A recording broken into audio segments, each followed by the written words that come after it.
What's going on, everybody out there? This is your boy Dev of War Room Sports, and this is.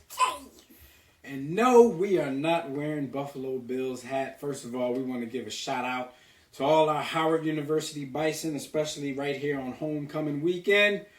All HU.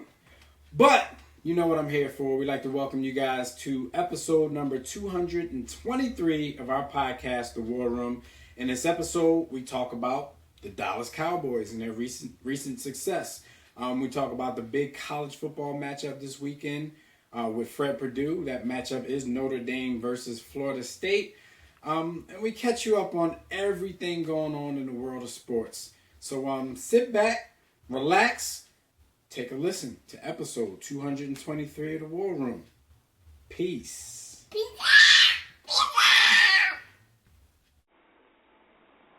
Blog Talk Radio. Welcome to the War Room.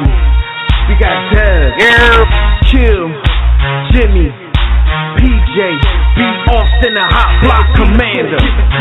How you want it in a 1 or 2 hour show to get the brain running with the premise to talk sports on a national level. Bold with the topic, sorta like the rebels when it's game time. They like the Fab Five during prime time. Sports conglomerates speak their minds a little bit.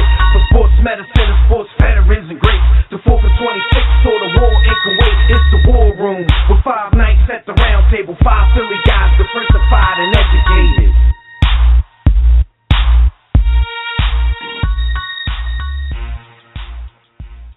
What up, sports fans? You are once again live in the War Room, brought to you by War Room Sports on that WRS Podcast Network. I'm Devin McMillan. I'm here at the round table with my bro, Jimmy the Blueprint Williams. Yo, the NBA is fast approaching, and that's our time of the year. The NFL is getting really interesting at this point. One half of the World Series is set because apparently these O's ain't royal. So join us right now to talk about this and more in the JW Philly Realty chat room at blogtalkradio.com/The War Room, or join us on Facebook or Twitter at War Room Sports. You can also call us directly when we open up the Digital Extreme Tech hotline. That number, as usual, is 323-410-0012.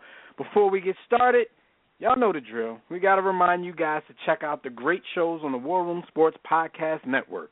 You can get there 2 ways. You can get there from our main site. That's warroomsports.com, or you can get there directly at WRSPN.com. That's WRSPN.com. You'll find shows such as our show, The War Room. You'll find the Broad Street Line with hosts Roy Burton and Chris Domingo, Sports Trap Radio with Brandon Pemberton and Anthony Green, The Season Ticket with Mojo and the Fellas, After Further Review with the Mayor, and a whole lot more. You can also check the listings over at fatsradio.com. That's PHATZ radio.com for airtimes of all your favorite WRSBN sports shows, including our show, The War Room, which airs on Fats Radio Sundays and Tuesdays at 3 p.m. Now, remember, if you're going to Fats Radio, you can only get our sports shows. Our network has a variety of shows, not all sports, but all of our sports shows are syndicated over there on Fats Radio. So go over there and check it out as well. Whatever's best for you. So what up, Jim? What's the good word, brother? Man, you already know, man. I'm chilling like a villain, man. Staying out of trouble. Low like midget doorknobs. No doubt, no doubt. Interesting week so far. It was a pretty good week in the NFL. I still maintain that there's a lot of blowouts going on in the NFL this season. But I just think we're just all so programmed to love football that it doesn't even matter when it's a bad game. Like, we're going to keep watching. So we'll get into that and a whole lot of stuff later. But go ahead. I mean, this is absolutely true. No matter what happens, I mean, football is king. Yeah, no doubt. But that thing of ours is right around the corner, though, the NBA season. We always get hype around this time, but then, like, 3 weeks into the season, we're like, yo, this is boring. They need to cut this down some. Every year.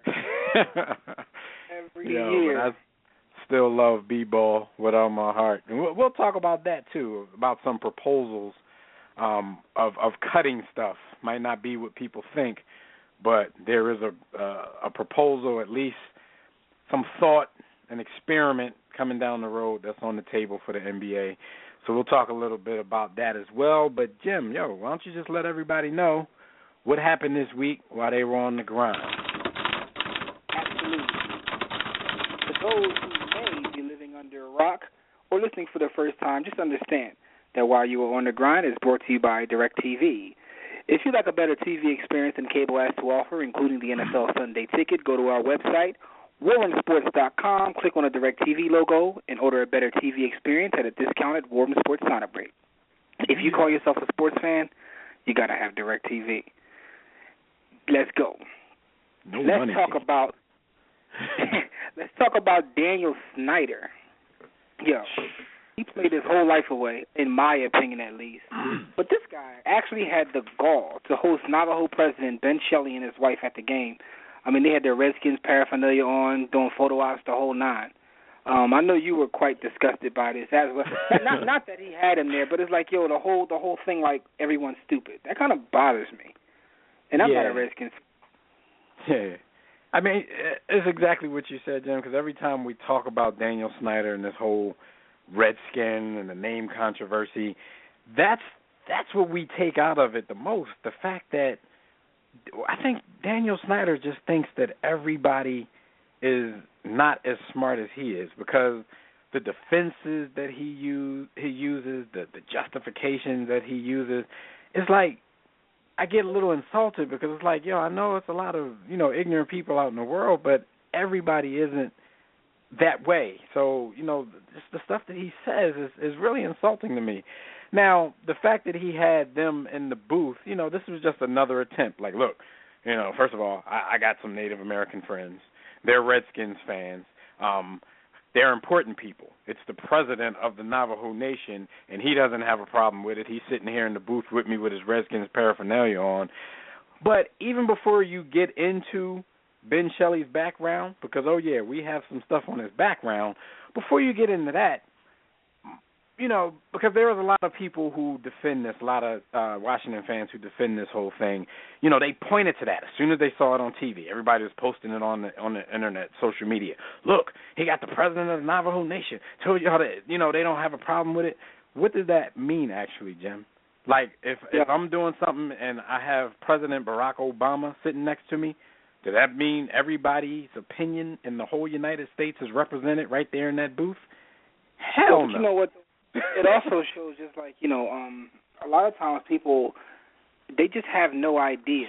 What I mean by that is, like, we all live in the same world, but based upon, like, cultural differences, our experiences, where we live, people we talk to, we're all different. And, he comes off as just like a billionaire that's out of touch with mainstream or society. Like, yo, no one's that stupid. I mean, you'll have those Redskins fans who will defend regardless, but they didn't even need that. They'll defend you anyway because they're just, diehard Redskins fans, and they're not, being honest with themselves. Let's leave it that way. But it just creeped me out, man. It just rubbed me the wrong way. Pause on that, but come on, Daniel Snyder, you got to do better than that, B. Yeah, and what he needed to do, and I'm sure he knows this stuff, because I'm sure he wouldn't go that far without doing his due diligence, but I just think that he just sometimes thinks that nobody else is out there intelligent enough to actually do research on certain things. Ben Shelley is actually the outgoing president. He's running for re-election, but he got trounced in the primaries. He came in 7th in the primaries, and a lot of that had a lot to do, first of all, with this whole Redskins thing. They said voters got tired of him after one term, and some of the reasons being, first of all, he was being charged with fraud, conspiracy, and theft, in connection with allegations that he dipped in the slush funds to benefit himself and his family members. Those charges were dropped in exchange of him agreeing to pay back $8,250 that he was accused of stealing from the tribal government. They also said public support of Daniel Snyder and the Redskins clashed with his own tribal council, who voted 9-2 in April to formally oppose the nickname Redskins. Then he was accused of going behind the backs of the tribal leaders when he partnered with Dan Snyder's foundation to host a golf tournament. So this whole, Dan Snyder trotting him out there like he's the proof that people don't care about this name, it like blew up in his face, because either one, he didn't do his due diligence, or two, he just didn't care. And I think it's a little bit of the latter when it comes to Dan Snyder. I think at this point he just doesn't care. and he has blind followers that are, Yeah, I think that's what it is, but I just, man, just listen, all I can say is this, because I got so many things I want to say, man. I'm trying to be PC here. Not really PC, but I'm trying to watch my language. But Daniel Snyder, man, listen to this, yo.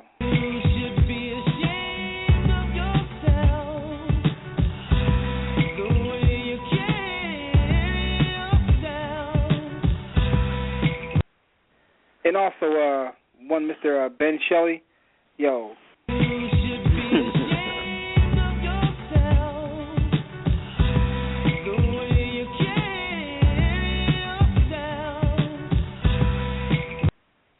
Yo, these aren't my words, but when we posted that, somebody replied, "House engine." Said the dude is a house engine. Like, yo. Listeners, think about that for a minute. So on that note, let's go to the next story. Let's talk about this is some more possible JoJo nominees. College football is out of pocket right now. Shout out to Fred Perdue, who we'll hear from later. He would try to defend this because he defends everything college football at all times. But Bama, roll Dan Todd. Where's Tobias at? I know Tobias is listening, man. Drugs and money seized from a Bama player, man. What do you think about this? Was he just trying to put food on his family, or was he, what's going on? Yo, this is crazy. First of all, this was like an undercover type story. You didn't hear much about it. Like, we first heard about it through actually an Alabama website saying that the tight end, Kirk Freitag, he was found with 112 grams of marijuana and $4,600. This was seized from his dorm room. We all know what was going on here, but I don't know, man. I guess this is one of those things. This all goes back to the whole, argument of whether college football, college athletes should get paid, or is their stipend enough, or, how they're being taken care of in school, because this dude saw it upon himself. He thought that he'd be better off. Now, this is just speculation, but, when you get caught with that kind of stuff, I assume that you're slinging weed in the dorms. That's just my assumption. I'm pretty sure that's an educated assumption, and we can pretty much say that, that's the case. But we know that goes on, but, it's also a different time. It's not when we went. If we went, back when we were in college, yeah, but now he could have been selling mollies or anything else. Yeah, no doubt. Because that's, believe it or not, I don't know where some of you listeners went to school, but, a weed dealer in the dorms, that's normal. You might have 2 or 3 if the dorm is big enough. But This guy is an athlete on one of the most high-profile, college football teams in the nation. And before all you people out there think this is a black guy, this is a white guy, tight end, slinging weed in dormitories. But it's just a weird story. I didn't want to get into the conspiracy theories of it all, but, this is the question that everybody's asking. Like, why wasn't this national news? Like, why do we have to find this on some little rinky-dink Alabama website? Why isn't the 4 letters reporting this? And I'm not even saying. Where you at, man? I'm not even going on. I'm not even playing the race card on this. I'm playing the popularity card on this, because let's not play the race card. Let's say if this was Johnny Manziel last year and they caught him with 5 Gs and some marijuana in his room, like, you were going to hear about this for the next 12 weeks straight with no break. So I guess if you're an unknown backup, then it doesn't mean anything to anybody. He still would have got off, but you would have heard about it. Oh, yeah, he'd have got off. He definitely would have got off. So, Kirk Freitag, I think you should key one up for dude, Jim. Absolutely.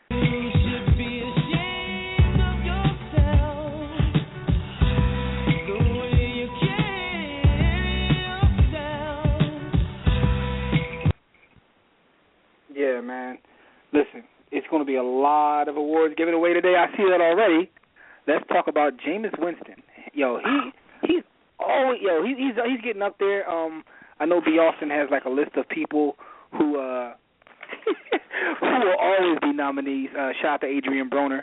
But I all think Jameis. JoJo team. Yeah, there you go right there. The all I think Jameis Winston is like trying to make a play for the all JoJo team. Now Jameis Winston is being investigated for signing autographs on top of sexual assault investigation. The whole autograph thing.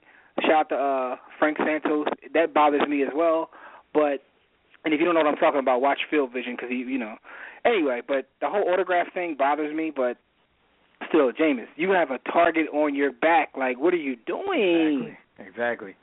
He's a targeted man, but he keeps giving them a target. I mean, his stories, each one of them, keeps coming down to what Jimmy says about him every week when we talk about him. Like, okay, some of this stuff may be a witch hunt. Some of it may be unfair. You may be a target where other guys are not, but you keep, quote unquote, giving them the rope to hang you with. Like, did we not just witness this a few years ago with last year with Johnny Manziel and the whole, like, I just don't understand how people repeat these patterns and think that things are going to be kept a secret. Now, no one has proven that he actually got paid for these autographs, but come on. First they found 340, and then they found 600 more Winston autographs that had been authenticated. So they said the total, when it was all said and done, was over 900 autographs on different things, paraphernalia and all that kind of stuff. You can't tell me that somebody sat down and signed 900-plus autographs for free. So even though no one has proven that you've gotten paid for this, like, come on, man. We just went through this, a year or two ago, and you saw what happened with the, you saw the witch hunt that took place. You saw the negative attention that it got for a certain player. I don't understand how you go and do the same thing, especially when you're the Heisman Trophy winner. You have the microscope on you. You have the sexual assault allegations that the case, by the way, is being reopened because it was never, tried the first time. So it's just a lot going on, man. I think he's jeopardizing his NFL future, like, week by week, man. I do. Yeah. It's crazy. Yeah, I mean, definitely. B. Austin, what you got to say about this? Okay, guess you ain't got nothing to say about this. But my thing is, you just got to be smart. Like, listen, good brother. I'm wishing well for this man because, like, he has, like, a semblance of talent. Who knows how it'll be at the next level, if he even gets to the next level at this point. Right. But, I want to see him do well. I mean, he's a brother, young brother, but, who's his old head? I saw the story about Bo Jackson reaching out, trying to, like, give him some, mentor him and whatnot. Yeah. And he kind of, shunned him. He gave Boa Robert Griffin, like when Donovan tried to reach out. Yeah, but it's like, FOH. But who are your old heads internally that everybody has an old head they grew up with? Like, there's not nobody that tries to reach out once you get to a certain status. But, I don't know I don't know his family situation or whatever, but come on, man. Somebody has to reel you in, like your coach. Or is he that big of a diva that he's just out there like, look, I ain't listening to nobody? Because that's how it comes off. I don't know. That's how it comes off. But he is utterly out of control, and it's based on the type of things that he gets in trouble for outside of the rape allegations, which were, that's serious. But the little things that he does is out of control. He needs help. And listeners and audience, I'm just dialing in today as a fan. You hear the applause. I'm calling from San Antonio. I went to the Alamo Dome, and they gave me a tryout with the Spurs. I'm calling to let my brothers know that I made the team. So I'll be playing in the NBA this season. Look for me on the end of the bench. I made it, guys. So have a great Just wear show. your War Room T-shirt at the press conferences. Just take the time. We'll pay for it. We're going to have a San Antonio Spurs War Room endorsement. All right, B. Austin. Represent down there in Texas. Yeah, man. But I just think that somebody needs to reel this guy in, even if it's just his coach. But again, he could be a guy that's like, look, I'm not listening to nobody. I don't know, but he's already trying to make the all-time team, so let's just go. Your JoJo All-Star.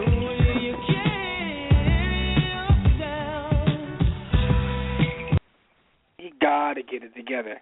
Speaking of JoJo awards and bad decision making, Cowboys running back Joseph Randle is arrested for shoplifting underwear and cologne from Dillard's. Yeah, so what you got on Yo, that? man. Well, first of all, like, remember we used to do nominations in JoJo of the Week. Now we just give we just give out multiple JoJo awards every week. Man, taking it back to former War Room days, this dude would have to be the JoJo of the week. Now, you know, we always say this in the War Room, we don't like to count other people's money. But you are making $495,000 this season. Man, if 70% of that went to agents and, you know, your kids and whatever else he has to pay for, you still should be able to afford a nice pair of drawers and a nice bottle of smell goods if that's what you choose. The security officers in the store, found on this dude a 2-pack of black polo underwear valued at $39.50 and a tester bottle. It was almost full. You know the little tester bottles of cologne that they leave on the counter so you can spray it. You can walk around for the rest of the day smelling like you're rich, like you had some good smell goods at home.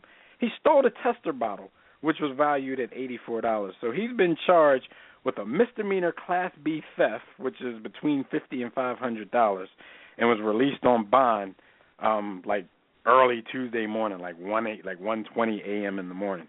This is crazy right here. For another reason, because the Cowboys allegedly have fined the dude in excess of $29,000. So this 2-pack of drawers and the tester bottle of cologne and cost you $30,000 and supreme, extreme embarrassment because you're playing on a team that's already high profile. They're actually doing well right now. You're a backup running back to the leading rusher in the league. This is just terrible on all levels. This was worse to me than Rex Chapman. At least Rex Chapman was on some high level stuff. At least he was still electronics. Yeah, this is like petty. This is one of those things, man. It's like petty. He's probably got away with it before, but when you get caught doing this, I mean, this is just come on, cuz. And now the season that your team is having, and also they're trying to take away some of DeMarco's carries. Like you could have been getting more burn. Like you just make. I don't even understand this, man. Like.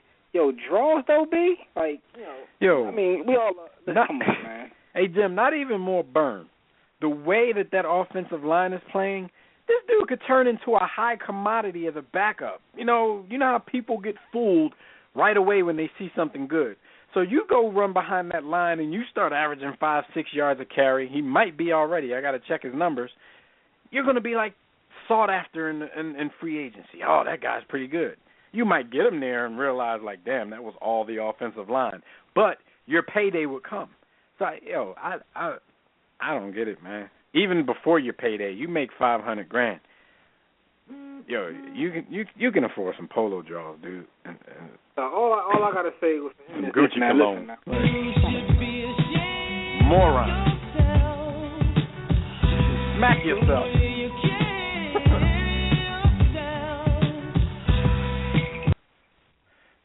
Casey Mack, who's in the chat room, who's a Cowboys fan, he said it could have been worse. It could have been panties. Yeah. That would have made the story hilarious. That's Casey Mack. I see you slandering me in the chat room, man. We're going to get to that in a little bit, man. Anyway. He was slandering me in the name of you, though. You tearing KC Royals apart, and he keep blaming me. Dad, give my KC Royals some props. Man, I know Casey. Yeah, KC Royals. I thought you was a Texas Rangers fan, but that ain't none of my business. So go ahead, Dad. It's birthday time. Kermit the Frog on him. All right, everybody, it's time for those birthdays. And birthdays, as usual, brought to you by Digital Extreme Technologies. Do you or your business need a custom website? Well, for dynamic, professional, and most of all, affordable custom website solutions, you need Digital Extreme Technologies. No need to break the bank for an effective online presence. Top quality, results-driven websites at incredibly affordable prices. Financing options are also available. So, yes, you could put some on it.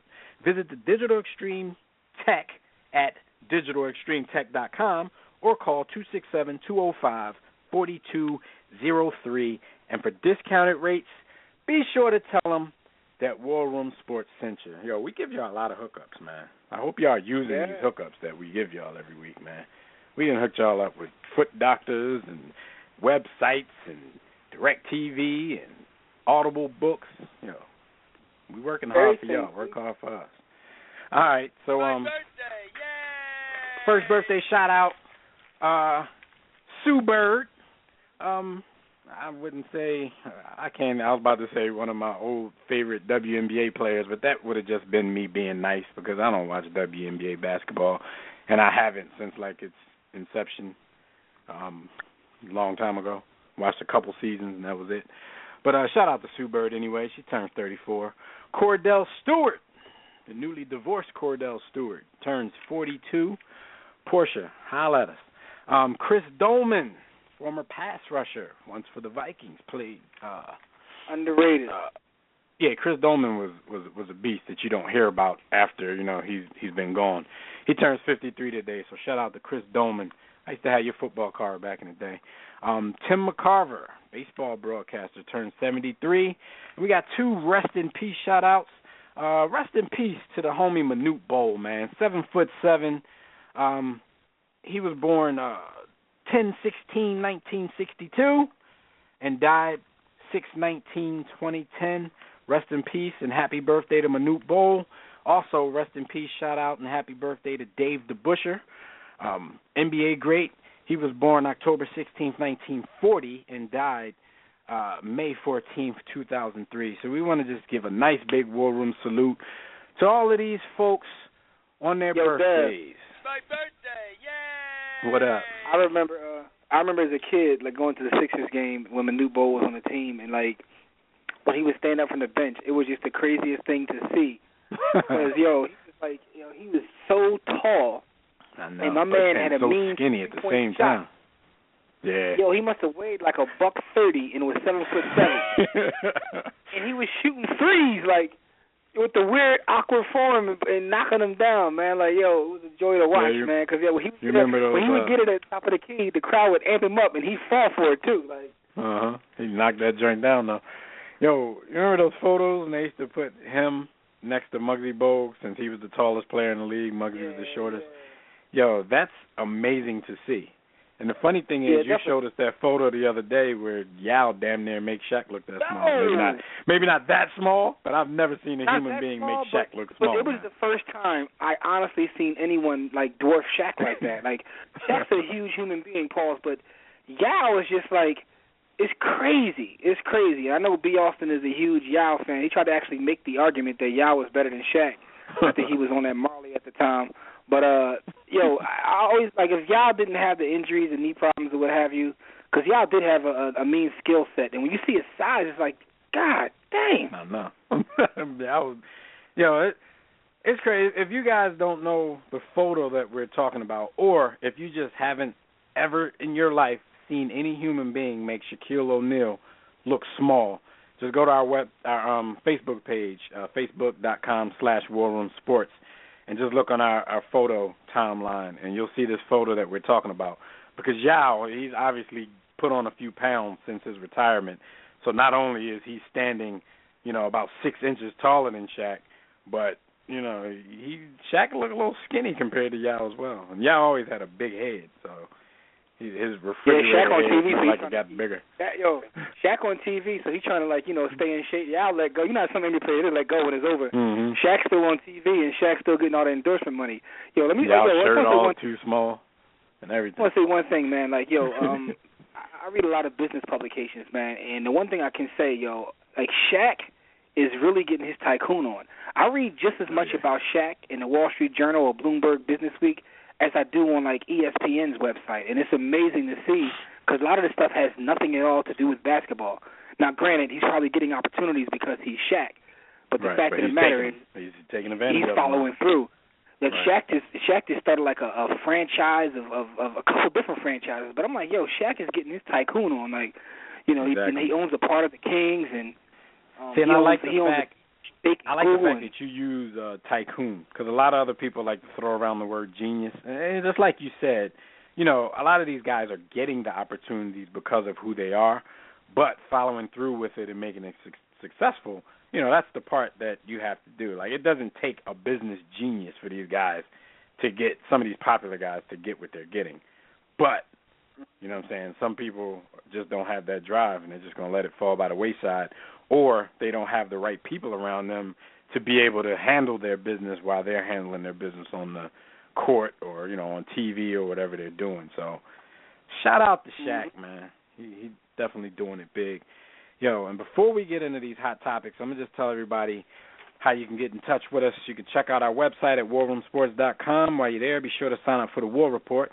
That's our weekly newsletter. You can click on the Contact Us tab to send a message to us about our company, our show, or if you want to do some business with us and be a tycoon, you can inquire about sponsorship and advertising opportunities or any other kind of partnership. So for general inquiries, email us, info@warroomsports.com. While you're browsing the site, click on the memorabilia tab, buy some War Room Sports merchandise, click the blog tab to read our latest sports articles on the All Fair and Sports and More blog. Then you can click the respective icons and tabs to like our Facebook page, to follow us on Twitter, subscribe to our iTunes podcast, to watch our videos at warroomsportstv.com. Check out that latest episode of Field Vision that just posted today. For all you NFL heads out there, Dallas Cowboys fans, you'll probably like this one. So check that out on warroomsportstv.com, or you can listen to our network at WRSPN.com. You can also download the free War Room Sports mobile app on iOS or Android to get everything that I just mentioned right there on the go. So join the JW Philly Realty chat room right now during the show at blogtalkradio.com/The War Room so you can get your opinions heard. But if you do want to enter the chat room, just sign up for a free profile on Blog Talk Radio if you don't have one. But if you don't want one, you can sign into your Facebook and Twitter accounts, and while you're there, click follow so you can get updates and reminders about the show every week. Now, we'll be taking questions and reading posts from Facebook, Twitter, and the chat room during the show, but if you want to call in and speak with us directly, the Digital Extreme Technologies hotline is now open, and that number is 323-410-0012. Just press 1 when prompted. If you already happen to be listening from your phone, just press 1 if you want to talk, and we'll see if we can get to you and get your opinions heard on the air. So let's get into some hot topics real quick, Jim. But before we do, let everybody know who Hot Topics are brought to them by. Another hookup from War Room Sports. Another hookup, that's right. Your schedule too hectic to read as much as you want? Try audio books and kick back and let someone else do the reading for you. All you have to do is visit Audible and sign up for your free trial at audibletrial.com/warroomsports. Listen, I just finished a book on Audible called 40 Acres. This book is about a secret society of professional black men who have white slaves. Yeah, it sounds crazy as hell. It's a thriller. I don't know why I'm laughing. In a couple years, it probably will be made into a major motion picture, but the book is crazy. Like, it's a thriller. That's just the premise, but it gets a lot crazier. It's a crazy story, but it's definitely on Audible. You can go get that free. The next book I haven't started yet, is called Michael Jackson, Inc. It's about Michael Jackson, the businessman. And the thing about that is, Michael Jackson was making so many business moves that no one ever knew. All we know about is his music, but he was actually, according to the book, and I know Dev hates this, a genius when it came to business. But, I'll get into that and let you guys know how I feel about it. Yeah, he was getting a Shaq tycoon on, but, and it all went downhill once the allegations of him doing some BBR. If you know what BBR is, step your game up and listen to the war. But anyway, audibletrial.com/warroomsports. Let's jump into some hot topics. No doubt. So, man, the Royals. Casey Mack, you still listening? The Royals sweep the Orioles in the ALCS. Yes, we both picked the Orioles to win, but we did at the same time tell, the homie Casey Mack, and everybody's probably like, who's Casey Mack? Well, Casey Mack is actually a baseball writer who, he writes for War Room Sports and a whole lot of other publications. He's a Kansas City Royals fan who's been giving us the business because we haven't been giving his team enough props, in his opinion. Everybody, when their team gets good, they want everybody to sweat their team. Like, I never expect that. Like, even now, like, there's Eagles fans when I talk in these groups. Oh, my God, I hate some of these groups. everybody's looking for props. Oh, the national media not giving us any props, this and that. Like, who cares? The team keeps playing the way they're playing, and, no props are going to be needed. They need to do something to earn it. The Royals, so far, have been doing something to earn it. They haven't lost a game in the postseason yet. We're going to see if their magic can continue in the World Series. What are your thoughts on the whole situation? I told Casey Mack, if you listen back to last show, episode was it 222, you'll hear me say, listen, I'm going to pick against them because I did the first time, and possibly they'll win again. So you could thank me. Matter of fact, I should pick y'all to win this series. I should pick y'all to win this series, and then when you lose, you really should be pissed. But, at the end of the day, the last time I saw the Kansas City competitive, I think George Brett was on their team. So for me, I'm still in shock that they're there. That's the great thing, though. Yeah. So this is an opportunity. They need to take advantage of this opportunity because it could be another 30 years before they get back. So who knows? Yeah. I mean, because seriously, and I'm not trying to diss the Royals. I think the Royals story is great, and I'm actually, at this point, rooting for them. That doesn't mean I'm. Yeah, you got to see them. I haven't decided that I think they're going to win, but I'm actually rooting for them to win because I do like stories like this. But like I said, when you have a story like this, you have to take advantage of it because you never know when this is going to come back around again. This is true, and I think at this point, America's rooting for them. Like, no, right. I mean, unless of course you live in San Fran or St. Louis, but other than that, everybody's rooting for them because they're the quintessential underdog, even if they're really not, just because they are the Royals. Because I'm thinking, Jim, you look at the team from top to bottom, like win or lose the World Series, the Kansas City Royals are not the best team in baseball. They're playing wonderfully at the right time, and hopefully they can keep it up for another 4 wins. But top to bottom, it's like the starting pitching isn't great. The bullpen is off the hook. The speed, the defense, like they have all these little intangibles that it's usually not the build and makeup of the team that wins it all. I mean, you have that sometimes.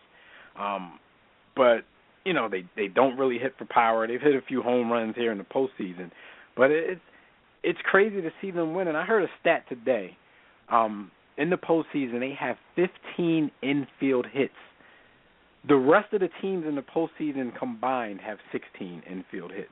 Now, if you're scoring runs and getting on base on 15 infield hits, like how fast is this team overall? Like how fast do you have to be to have 15 infield hits? Like, come on, man. How are they getting to the bases like that? That's a crazy stat right there.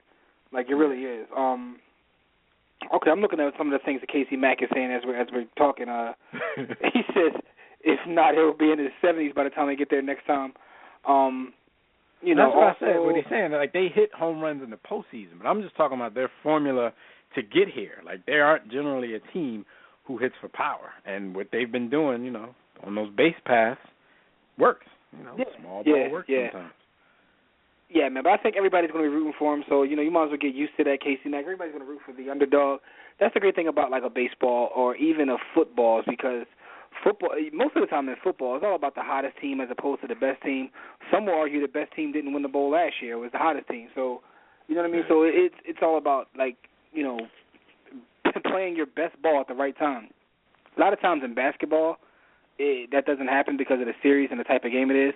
But what I was thinking about watching Kansas City go through this run, I was comparing all the sports, and I was like, that's the crazy thing about basketball. We probably can sit here right now and name 80% of the playoff teams next year and be correct. Mm-hmm. You can't really do that in any other sport. Like, you really can't do that in other sports except for basketball. Like, we know who's going to the playoffs and who's not. Right. But that's amazing, though. It's an amazing run for the Royals. I mean, their fans should be proud. Those O's weren't royal. But it is what it is, man. Let's see what happens. Speaking of that, the greatest thing to come out of this series in the past week was Jeremy Guthrie's T-shirt in the post-game press conference after Game 3. We've been saying it all show, if you guys haven't noticed. He had a T-shirt on that said, "These O's ain't royal."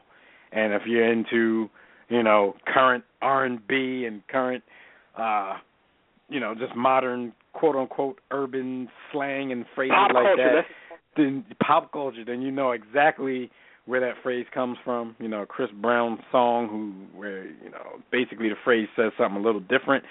The crazy part about it was, because of the Chris Brown thing, there were people actually offended. Baltimore fans were offended, and he actually didn't have to, but he apologized for wearing the shirt. What did you think about that? Man, people get offended over any and everything these days. So, what bothers me is when I see the swelling up, I like to see whether the person is going to apologize or just stick to their guns. But everyone gets offended and people cower so fast. Well, I didn't mean to. Like, man, it was a joke. Like, we have no sense of humor anymore. Like, seriously, that's but the situation with him, though, Jim, like, the shirt said nothing offensive. It was one of the most clever play on a phrase that I've seen in a very long time. The only people who were offended were Baltimore fans. You know why? He used to play for Baltimore. They was getting their ass kicked. Yeah, he used to play for Baltimore. He's playing for the enemy now. He's kicking your ass, like Jimmy just said, and he's bragging about it on his T-shirt. Now, if he was still an Oriole and they were winning the series and they found something clever to say about, Kansas City that was a play on maybe a negative phrase, I guarantee you no one would be offended, because the justification that I keep hearing is, well, a lot of feminist groups, aren't really feeling the shirt because of what the real phrase says. Well, this doesn't say the real phrase. Like, if I'm a Mike Schmidt fan and I wear a shirt that says Schmidt happens, like, you going to get offended because I wore a shirt that says Schmidt happens? Like, here's the thing. That's corny, man. Like, a lot of feminists, right, they get mad at, like, almost everything, and they don't realize that they're hurting their cause more than helping it. Because they're crying wolf. Because, come on, man. Come on, man. Like, seriously, like, you're I guarantee you, none of these feminist groups reside in Kansas City. Guarantee you, they probably all love And the thing is this, though. Even if you're a feminist group and you're offended at the actual, like, song, These Hoes Ain't Loyal, by you being offended, are you calling yourself a hoe? Because if you're not a hoe, you shouldn't be offended. That's one of the, that's the first thing I'm thinking. Even on a basic level, I can understand that. But his shirt doesn't say that. His shirt... Yeah, that's what I'm saying. His shirt said exactly what was going on. So far, obviously, these O's ain't the Royals, because they ain't messing with us right now. Like, and the Chris Brown, and even beyond that, getting into the song, these hoes ain't loyal. They're hoes. They're not supposed to be loyal. That's why they're hoes. So why are you surprised by that, Chris Brown? Yo, what's wrong with you breaking down the actual words to Chris Brown? Like, yo, dog. I'm just saying, just in general, like, these hoes ain't loyal. They ain't supposed to be. That's why they're hoes. Like, seriously. You're trying to school the youngin'. It just bothered me in so many ways, man. What happened to R&B where they talked about love and all that kind of stuff? Now it's these hoes ain't loyal. This is what comes on the radio. Anyway, well, look, man. With this whole thing, it looks like we're headed towards a Giants Royals World Series, unless the Cardinals do something spectacular, because the Cardinals are down 3-1 right now, with Game 5 being played actually tonight. So we'll see if the Cardinals can pick themselves off the mat, or will the Giants be back in the World Series like clockwork every other year for the past, three. They're if they make it, this will be their third World Series appearance in the last 6 years. So 6 years? Every 2 years they're due. So if they do make it, then the Royals are gonna have to worry about. They're gonna have something to worry about, because it might just be a trend, a historical trend, trying to be set. It would kind of be nice if the Cardinals found a way to win, because weren't the Cardinals the Royals' opponents in '85 when they won the World Series? Damn sure was. So it would be kind of crazy if you could get a rematch and the Royals can play it out the same way. That would be, something to talk about for a series that's probably not going to be that highly rated. Especially, because they always want to compare everything to the NFL. They're going to tell you how, the NFL is killing everything. So, I don't know. And also, Casey Matt said highly in Missouri. Oh, yeah, they're going to be off the hook in Missouri.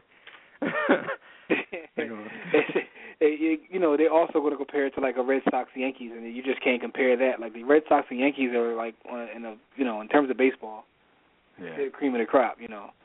Shout out to Casey Mack. I know he's thinking right now East Coast bias, but I mean that's a fact. That's not like me just giving an opinion.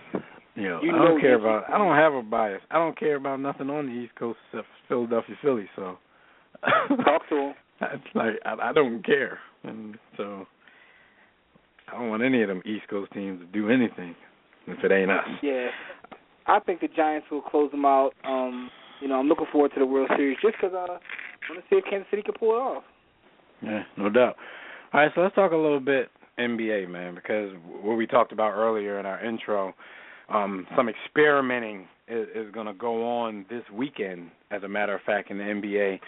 On Sunday, the Brooklyn Nets and the Boston Celtics will play a 44-minute preseason game.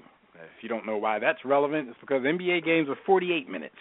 The league is basically testing a format that's going to feature, the 4 fewer minutes, which really calculates to 1 less minute per quarter. So instead of the usual 12-minute quarters, they're going to have 11-minute quarters. I think they're going to take away one of the mandatory timeouts, 1 or 2 of them. The proposal came up at a coaches meeting where they were discussing the length of the games, and somebody suggested that they consider experimenting with a shorter format.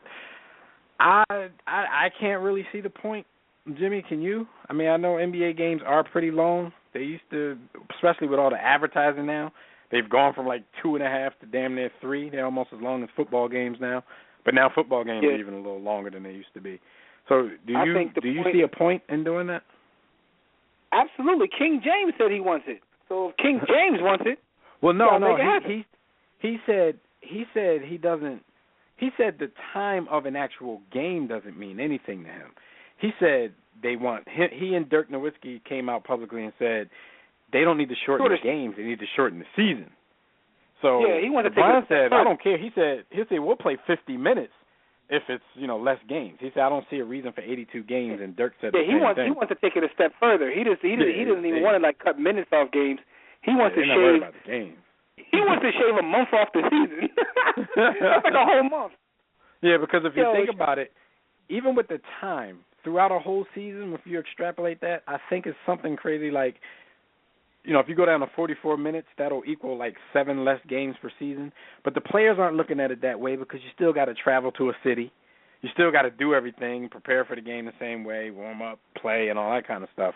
So it's not going to feel like that to them because every other night they're still going to be in another city. These guys want less games. And I agree, but we all know it's never going to happen because it's a money grab in the NBA. Yeah. And if you shave off 20 games of the season, you're shaving off a lot of money. And the first person to come out and say FOH to LeBron and Dirk was Michael Jordan because he's a team owner now. Jordan don't mess with his money. Ain't nothing more important than his money. So he's nothing at all. Mike is about his bread and nobody else. Here's the thing, though. It could work. It could hurt people too because if they ended up doing this, let's just play with this for a second. Pause. Mm-hmm. If they ended up doing this, they may increase the prices of like tickets. Concessions will go up to make up for that loss. So it's all going to fall back on us. Exactly. It's all going to fall back on us because they're not just going to lose this revenue. They're going to find a way to make it. Parking is already ridiculous at every arena across the country. That's going to go through the roof because they have to make up all this lost revenue. Because there's a lot of money being generated in NBA games, so they're going to have to make up for it. So they shorten the season. Just the impact of that will always come back to the consumer, which is us. So parking is crazy, man. I've seen people carpool to games who aren't going to the games together. Like I've seen people meet on the internet, don't even know each other. Like, well, let's carpool. They do that. Here. I've seen those ads on like Craigslist, like, carpool for the game. People are not trying to pay $15, $20 to park. In Philly, what we do, we go like the Fern Rock and jump on the sub. Like, we ain't even about that park life. But, I mean, it's just crazy, man, because, man, I understand, but I would rather, out of the sports that we watch, I would rather them shorten that Major League Baseball season as opposed to anything else. But that's never on the table. But Like And me, those I would wouldn't happen, mind if the basketball season was short. I think these lockout shortened seasons are more exciting than the 82 very game season exciting. because there's more of a rush to be good. You don't have time to, to sit around and BS. You gotta basically do what you do from opening game to closing game to get that spot solidified. Yeah. And also, the way I look at it is this. Let's just say you shortened it 20 games. That's literally taking about a month off of the schedule. So with that being said, instead of taking that month off of the schedule, spread the games out more. So now you have, less games on any given night, but you can, in terms of being a basketball head, a lot of times there may be 8 games on. You can't watch all 8 games, but now you could if the games are spread out and they schedule them the right way. I damn sure be trying, but it is difficult. Because they don't have that feature like the Sunday Ticket where you can watch all 8 games on one screen. So no, the Chaos Channel, they definitely don't have that for basketball. Here's the thing, though. I think that may be a gift because one of the great things about the NFL is the fact that there is only 16 games in 17 weeks because it's everything seems so important. We're not even halfway through at this point, and every game seems important. You've seen people say we have must-win games already. You're like, damn, but in essence, every game is important. And so the less games there are in a season, the more important each game becomes. Right. And Casey Mack makes a great point in the chat room. He says, if you shorten the season, it may affect the record books, which is true, but I can guarantee you that's not the NBA's main concern. That's not the NBA's main concern, though. Their main concern is that their main concern is those other books, and it ain't the record ones. Yeah, not those books. Because here's the thing, I thought about that, but everything will be adjusted because of that. They adjust everything now. When they talk about how many teams were in the league, you have to make adjustments for that. Then they break things down. With analytics now, please, don't break everything. That's why they. I was about to say that's why they got all these highly paid statisticians and the analytics guys. So it'll definitely be extrapolated the right way. But somebody that I was talking to made the same argument about if they cut down the actual time of games like they're doing on Sunday, it may mess with people's scoring averages and stuff like that. I don't really think because I think whatever LeBron plays per game, I don't think his minutes per game are going to change, and with 4 less minutes. You know what I'm saying? He'll just, if he's playing 37 minutes a game, I think he's going to play 37 minutes a game, whether they're playing 44 minutes or 48 minutes, just because the coach knows, that's basically his threshold, and that's what he needs him to do. So I don't think for the stars at least, I don't think it would make a difference. Now, when you talk about the bench guys, they're going to be getting less time, so their numbers will probably be affected because, that's 4 minutes that they don't have to work with because you're not going to sit LeBron down for an extra 4. It might be good. I don't have to manage his minutes that much because we're playing 4 less minutes, so, that's more time that I have my star on the court. He can't be bitching about how tired he is and how much we practice because Brian has done some of these bum-ass owners will be like, all right, now we got to renegotiate your contracts because we used to gave you these contracts based on playing 4 extra minutes per game. Yo, you got to give us $1 million back because of these 4 minutes per game. Probably more than that when they go over 82 games. Yeah, absolutely, man. That's crazy, man. But I want to see something happen, because I definitely agree with your sentiment that the lockout seasons are so exciting. Although at the end of it, if your team doesn't win, you always say, we got to put an asterisk next to that because it's a lockout season. I know, but if you make it the rule, then nobody can say that anymore. I say shave 20, but like you said, then we're gonna be paying $50 extra for a nosebleed seat. But I would the perfect thing for me would probably be around 62 games. You get rid of those 20 BS games that people use to warm up, and at least good teams use to warm up. The other teams, they just suck. It's not anything they're doing on purpose. But then in terms of scheduling, right? Do you still play everybody in the league? Yeah, just not as many times, I guess.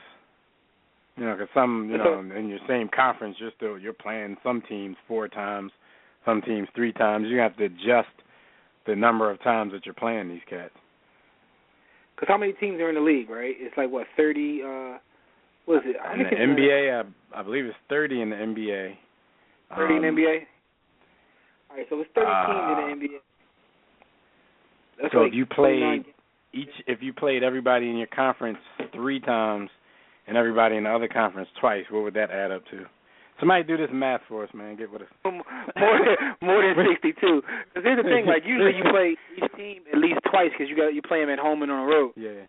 Well, you know, some they adjust because some of them you're playing 4 times and some of them you're playing 3 times. So yeah, bring those down to 2 and 3, and you know you still do the conference thing twice. You know, one at home and one at the other team. So they can figure it out, man. That's why they make the big bucks. They can figure it out. Exactly. Just like, you know, teams like the good teams like the Cavs now and teams like that, they just don't allow them to play the Bucks. Don't allow them to play the Timberwolves. Like some of these games we just got to cancel because y'all not worth it. But all right, we'll see on Sunday. I might check it out just to see if it has any different feel. But it's preseason anyway. I mean, that game is going to be boring regardless of how much time is on the clock. So you might not get a good gauge, but they're trying to grab as much statistical data as they can to go on with this whole thing and see what they can do. So in other NBA news, man, the season hasn't started yet, but the injuries are starting to mount. The latest, which is the biggest, Kevin Durant fractured his foot, and he's going to be out for maybe a month or two. How do you think this is going to affect the balance of power in the Western Conference, the league, and just with Oklahoma City, period? Like, what's going to happen with them while their main star is out for so long? I know one thing. The first thing I thought of is, Russell Westbrook is letting it fly. He's going to pull them AKs out, and he's going to make up for all those missed shots. He's going hammer time. I still think they have a good enough team where they're still going to be relevant in the mix when he comes back because their team is that good. They play good defense, and again, Russell Westbrook, we're going to see what he's made of now that KD's not there. Yeah. I personally think, because there's a lot of pundits out there who are just fearful right now, I personally think that they're going to be good enough to hold down the fort. Of course, they might not, be in the mix for that 1 or 2 seed before KD comes back. And, when he comes back, they might not be able to catch up. But at the same time, I still think they're going to be in the playoff hunt, no doubt. I think Russell Westbrook is good enough to carry this team on his own while KD is on the mend. That's the running joke about how many shots he's going to take now. I don't think, because Russell Westbrook, it doesn't matter who's on the court. He's going to get the shots that he wants to take. So I don't even think that'll change that much, but you'll just see a different level of confidence in dude because he knows that there's not going to be a lot of backlash for his gunning now. Like, he guns anyway when you say, oh, you need to be passing it to KD. Russell Westbrook doesn't care.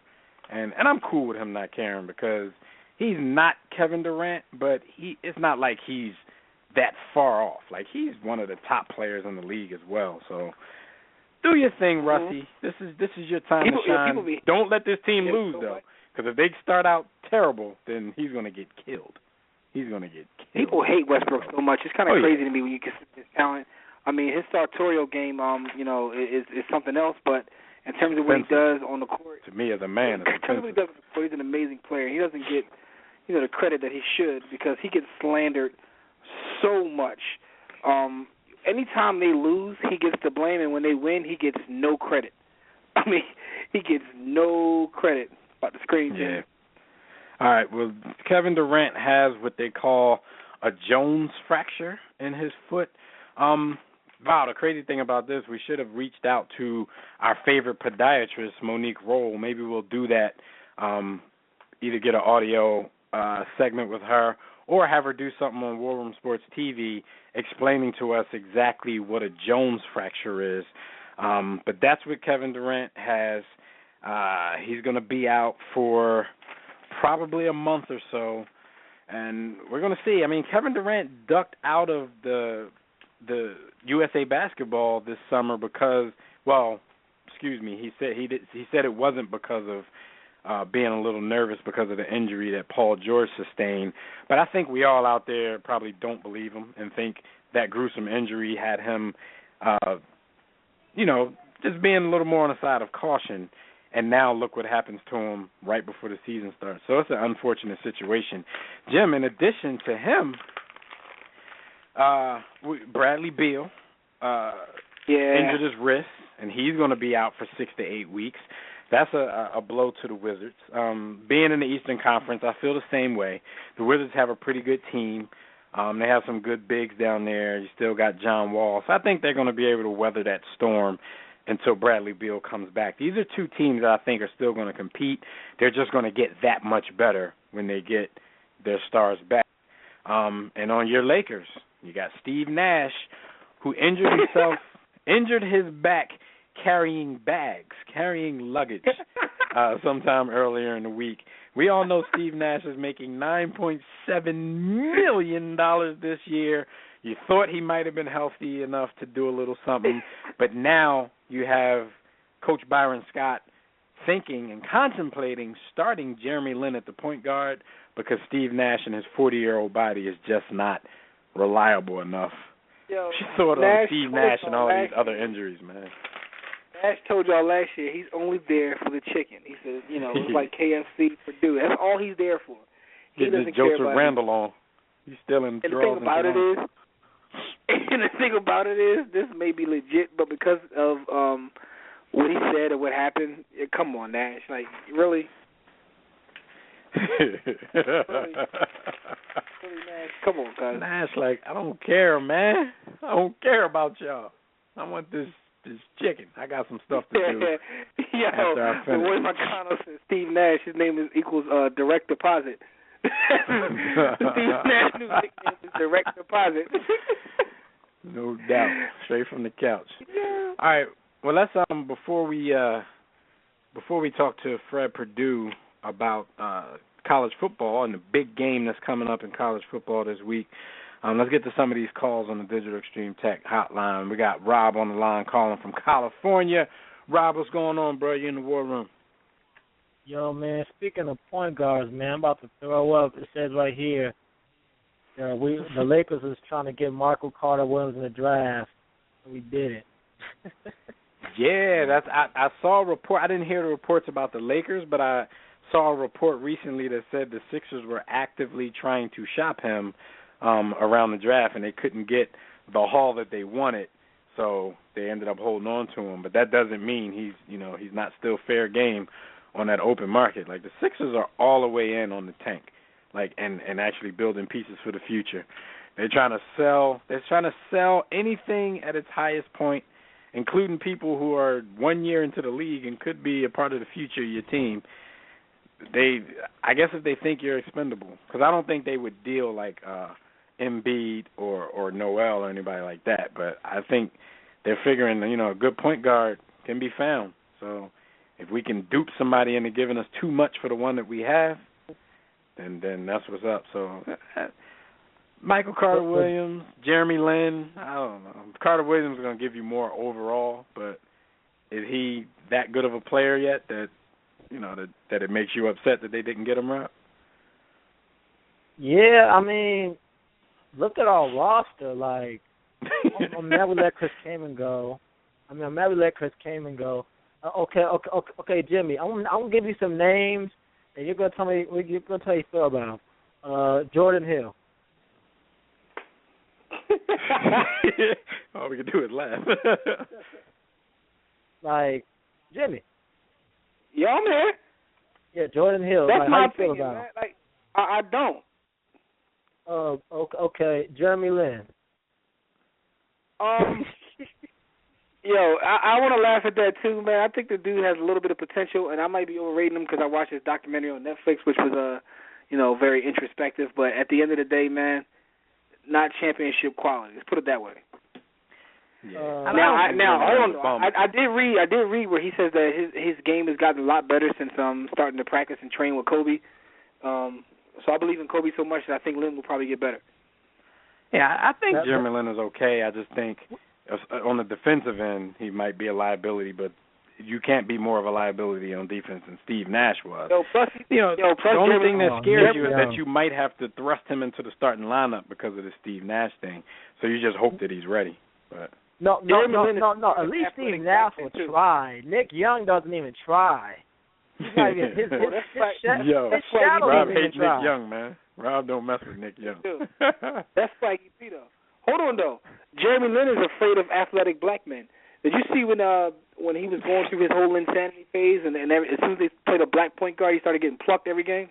The Miami Heat that one game embarrassed that boy. Yeah, they put all that insanity to rest that day. But I think he's good enough, man. I think he's good enough. I think he again. Because you're not looking to lean on him. You know what I mean? Yeah, after what he said about Kobe, and working out with Kobe and how much better his game is, I think he'll be okay. But his game is also, he's a pick and roll point guard. You know what I mean? Like he works well the pick and roll. So we'll see. I'm not as down on pick and roll big men. Exactly, and that's where the issue lies. When you look at the team as a collective, I just don't see how they're going to work together and gel, and because they don't have the pieces. Like you can have a bunch of good players, you know what I mean, but if you don't have the right pieces, it may not work. So I'm looking to see how, as the season progresses, they can put players together that work well together.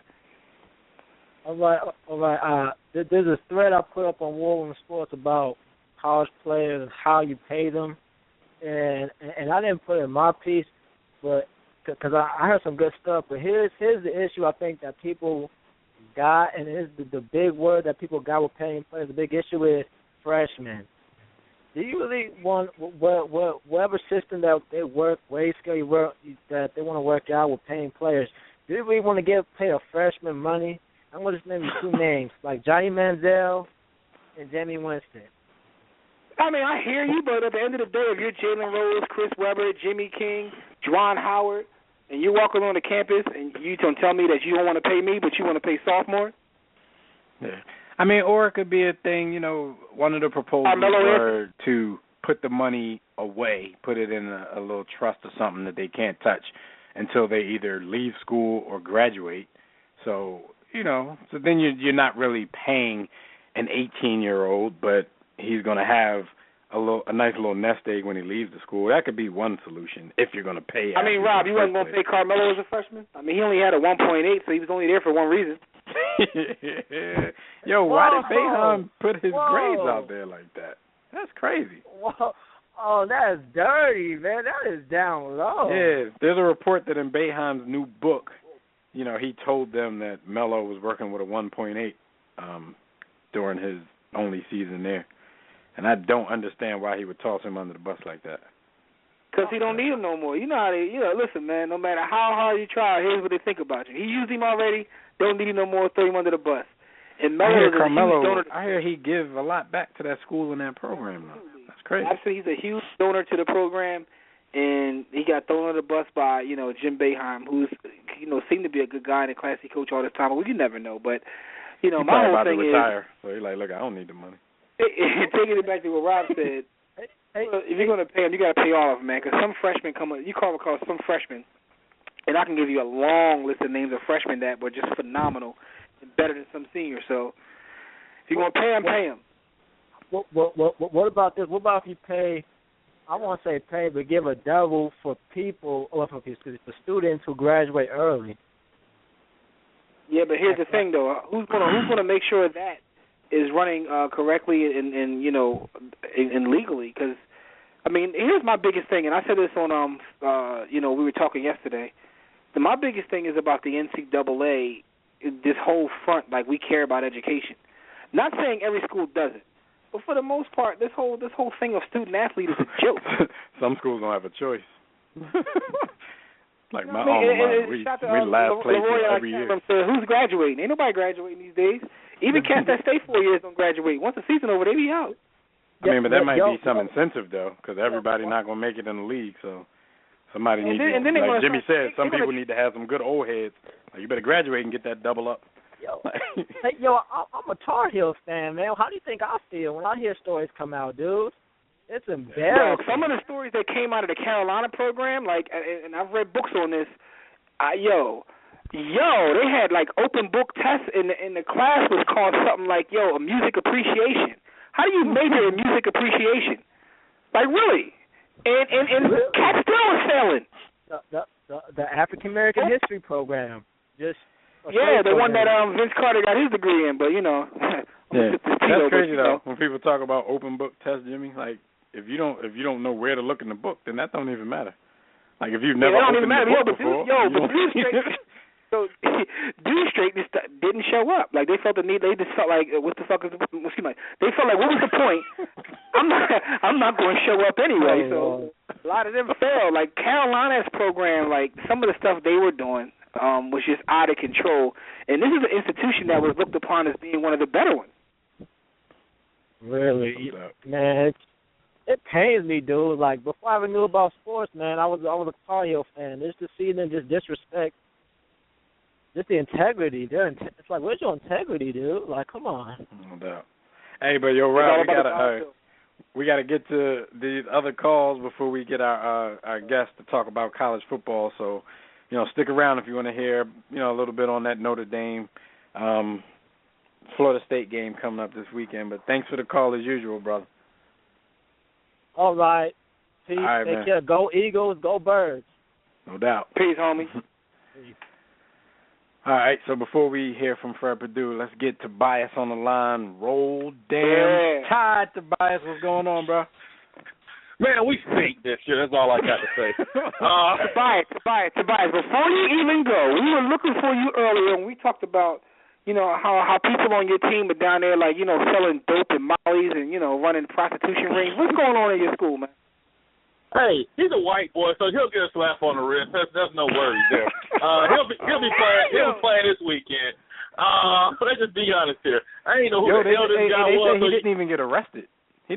There was no arrest made. They just seized his stuff. Who are you over for? What the did you? Hey, my mom will have your ass. F&A. About to say F&A. To the cops, but all I got to say is, fuck this NCAA paying players. So before I get going on that, someone asked Blake Sims, why in the hell are you trying to do a jump over the pile of the quarterback's nigga's fourth and inch? That's all I got to say. But and he's 5'11". But anyway, I want the NBA, first things first, they talk about the pay, like shorten the games and stuff. Tom Thibodeau, look at his chops. That means you're not coming out the game now. But the thing is, about the paying players, here's the issue. It's not about giving them a salary because people are not thinking about taxes, what these schools, where they provide uniforms, all this type of stuff. There's a lot of stuff with that. Because are they going to write a tax check each year for that $6,000 a year education? But my solution is let them make money on their likenesses because every player doesn't bring in money. Most college athletes don't generate the money at the school. Alabama stuck for 20 damn years and still sold out every game. It sold a lot of merchandise. So a lot of these schools are selling based on the name. And so I say let these players make money on their likenesses. If they want to sell cars at the car dealership, so what? If they want to sell their autographs, so what?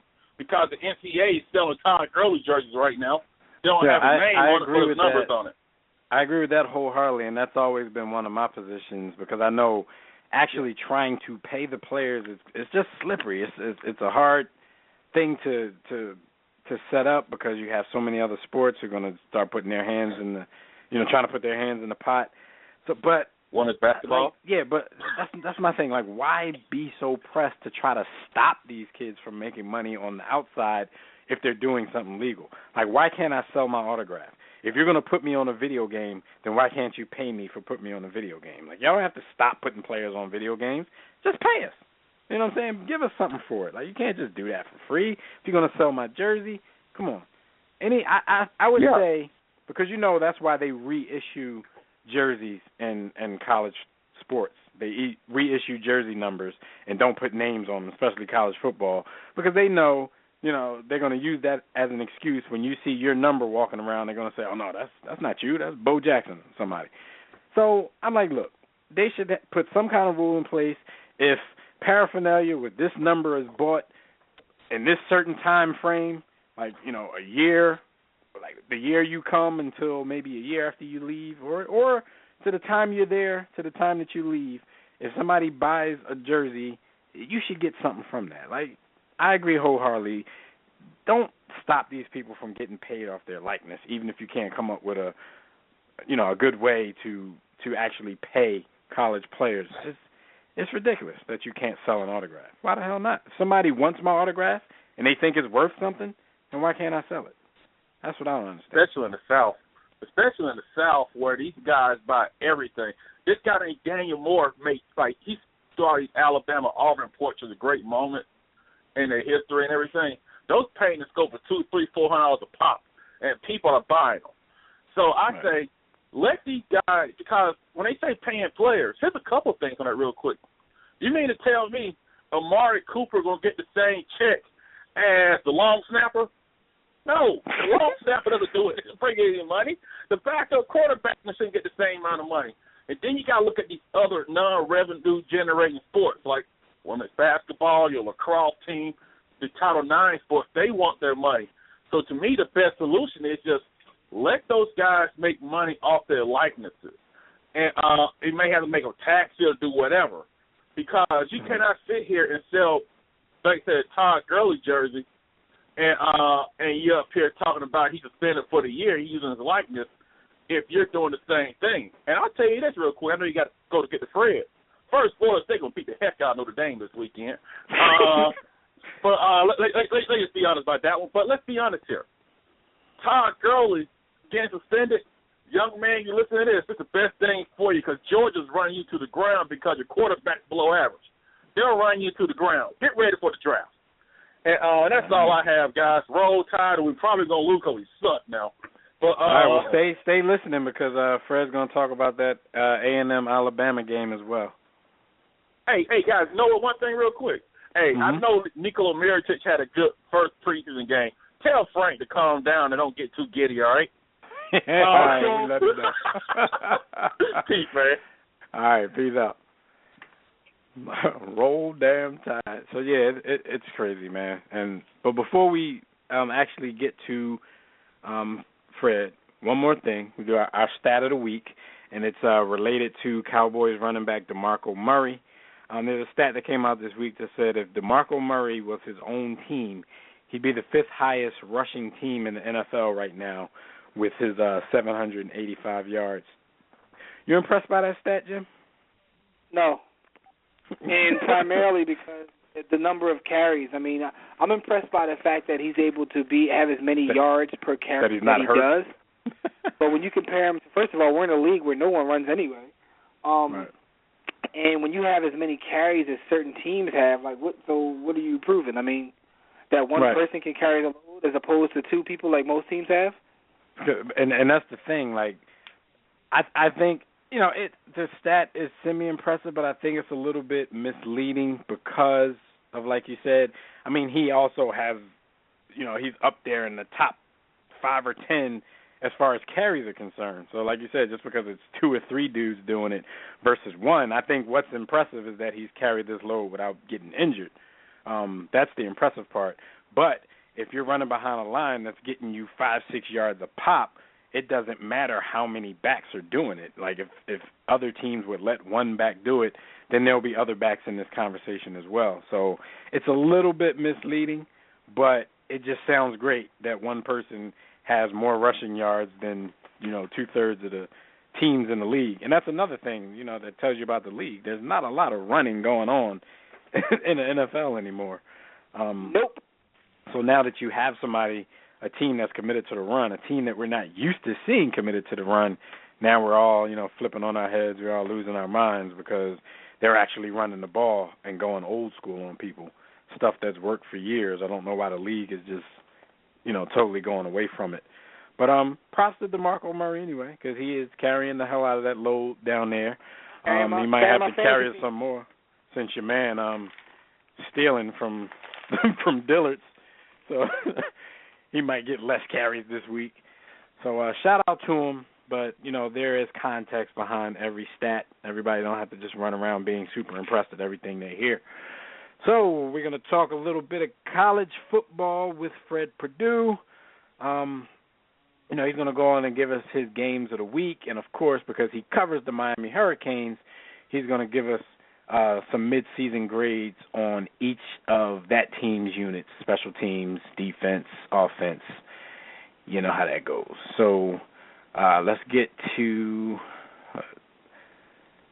Fred on the line here. Hey, McGuire. Blog Talk Radio. Give it a sec.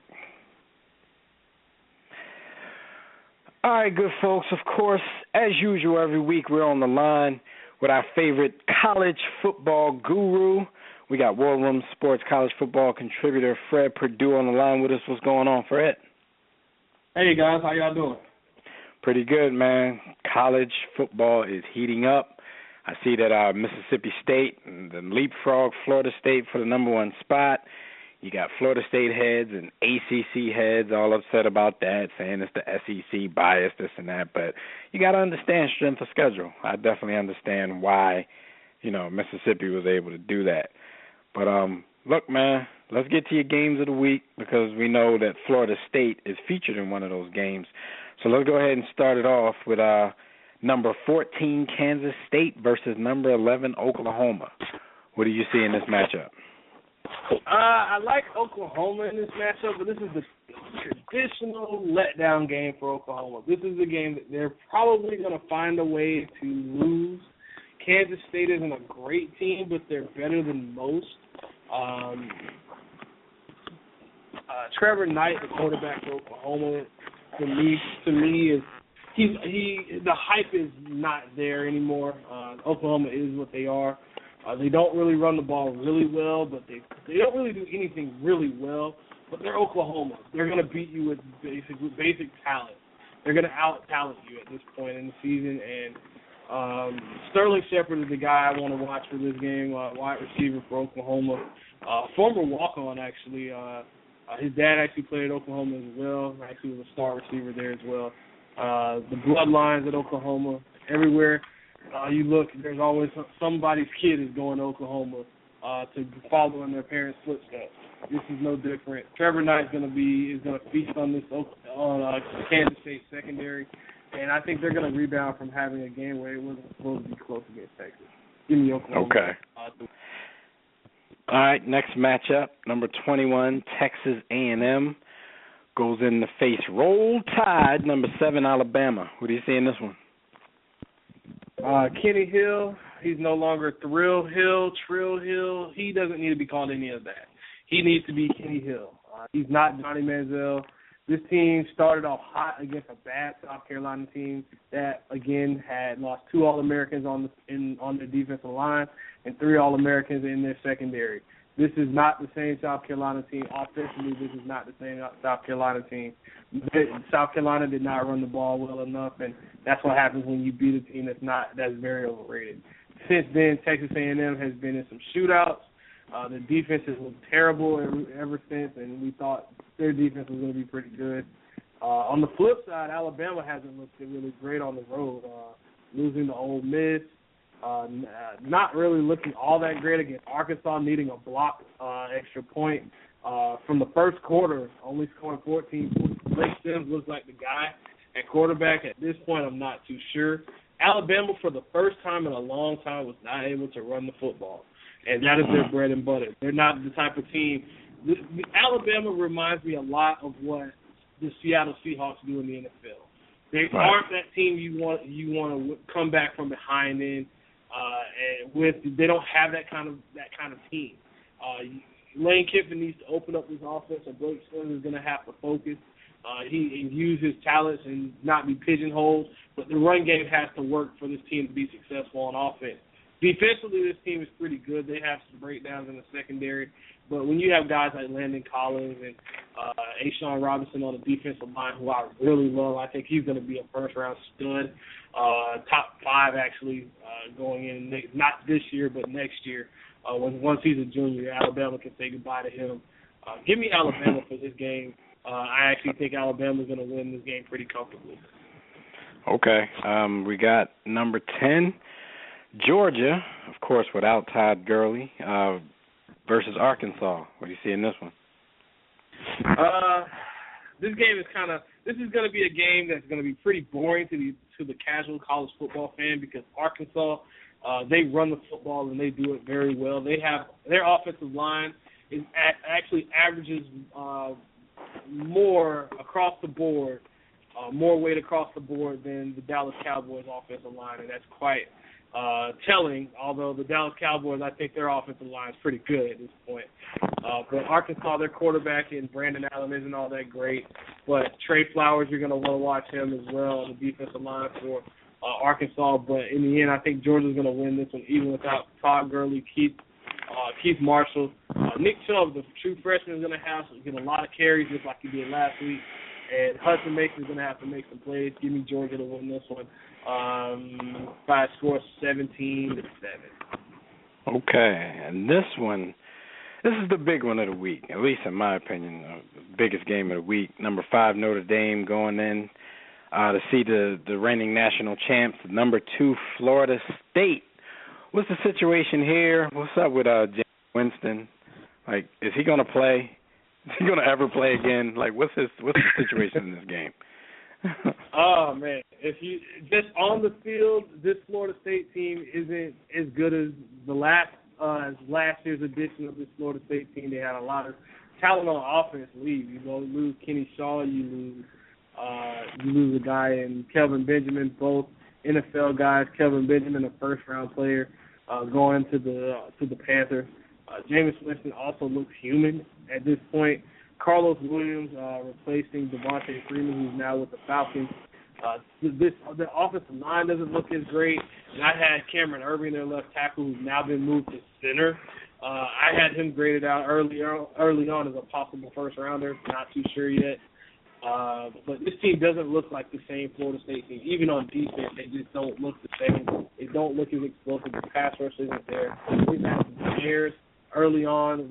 I'm sorry, Clemson shouldn't beat you even come close to beating you even without Jameis Winston. When you're rotating quarterbacks and you lose all the talent that they lost. And NC State has no business ever, and I mean ever, throwing 24 points up on Florida State at any point ever, as long as Jimbo's there. Jameis Winston off the field has been just another headache. And I just don't understand why this kid keeps doing all the stupid things that he's doing, whether it was Crabgate, whether it was the alleged rape situation that they reopened the case to, or yelling obscenities in the student union, or even signing autographs when you know Johnny Manziel got in trouble for it last year, and you know Todd Gurley got in trouble for it this year, and you still did it. Jimbo Fisher is he's going to protect his guy, but at the same time, you got to be smarter than that. And on the Notre Dame side of it, they're still dealing with an academic scandal. DeVaris Daniels, their senior stud receiver, he's not going to play anymore. And Kavari Russell, he's not going to be playing either. They're done. Their careers at Notre Dame are done. That says a lot about what this scandal is going on. Notre Dame, they don't even bring in JUCO guys. They only bring in the top of the top. When it comes to academics, they want to be separated from everyone else. Well, this is what happens every time a school wants to finally figure out how to win again, and Notre Dame has had struggles winning again. But this team is not great. They're not even as good as that team a couple of years ago with Manti Te'o on defense, with Everett Golson. Everett Golson has improved vastly, but the pieces around him have not. I still think Florida State handles this game pretty well in Tallahassee. All the pressure's on them. They lost their number 1 spot. They haven't lost a game in a long time. I think Jimbo uses this as motivation, almost like an NFL team does. Everyone's against us, and we just got to come out with a win against a top 5 team. Florida State wins this game. I think they win this game pretty big. All right, well, the team you covered, the Miami Hurricanes, are on a bye this week. Real quick, we got about a minute left, but give me your mid-season grades on the U and what's going on with them. Well, on the coaching side, I'm very disappointed with what I've seen on the defensive side coaching, as well as offensively, the offensive line, defensive line, linebackers. The secondary's been solid.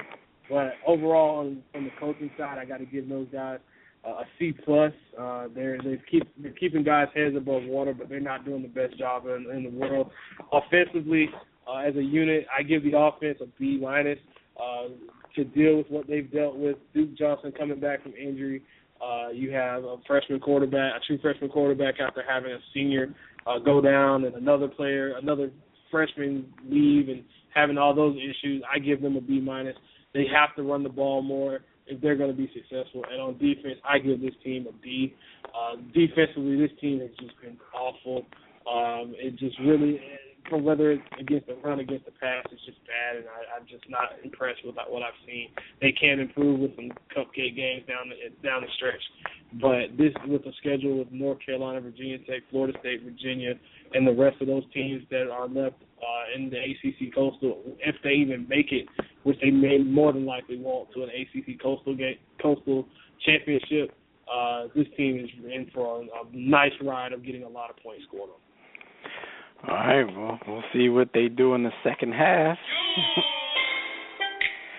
All right, Fred, as usual, man, thank you for the time and dropping all this college football knowledge on our audience. Let everybody know before you get out of here, or where they can get in touch with you on the internet. Well, you guys can reach me on Twitter at FPurdueSports. Also, I'm always available with the War Room Sports crew, always doing field vision, doing some other things, and just kind of following the world of college football. It's that time of year, mid-season, and it's going to be, things are really about to pick up, especially with the playoff situation going forward. All right, then, man. We'll talk to you next week. All right, guys. Thanks for having me on. All right, no doubt. All right. That's Fred Purdue, everybody, War Room Sports college football contributor.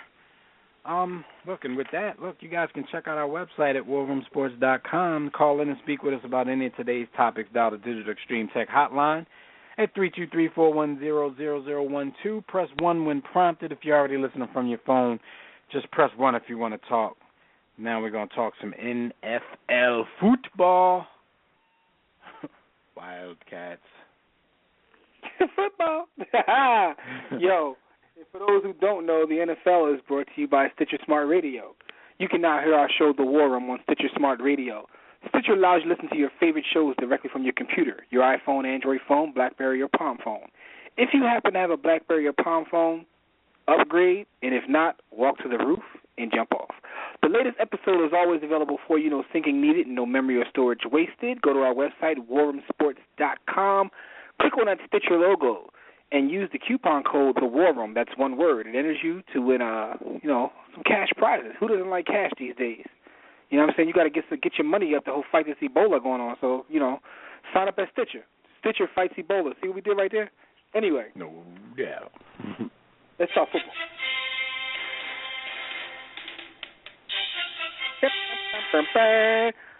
The Philadelphia Football Eagles destroyed the New York Football Giants, embarrassed them. The defense played well, special teams played well, offense played well. Shady was actually running the rock, and they routed them. I mean, no Humpty dancing. Yeah, couldn't get anything done. So you're the resident Eagles fan.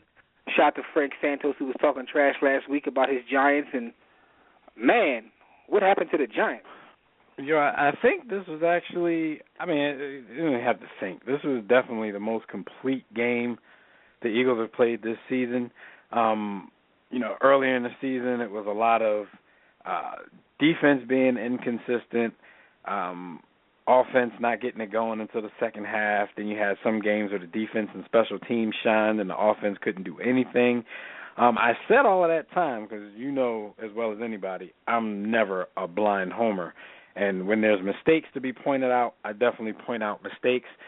But what I also gave them credit for, which you can't really take credit if you're not executing, but what I thought about the Eagles was if this team could get all three units cooking at the same time, the team could be really scary. And I think even though the team is 5-1, I think their first example of that was Sunday night against the Giants. And ironically, they didn't score as much as they usually score. Probably because the defense and special teams didn't put in any touchdowns this week. But at the same time, you know, you saw what this team could do when all three units were cooking. The defense was kind of amazing. Like, the pressure that they put on Eli Manning was something that I didn't expect. Like, they're tied for the league with 19 sacks. A lot of that was because of the 8 sacks they got in this game. But I think the pressure, as far as the Eagles' defensive front goes, has been a little inconsistent throughout the season.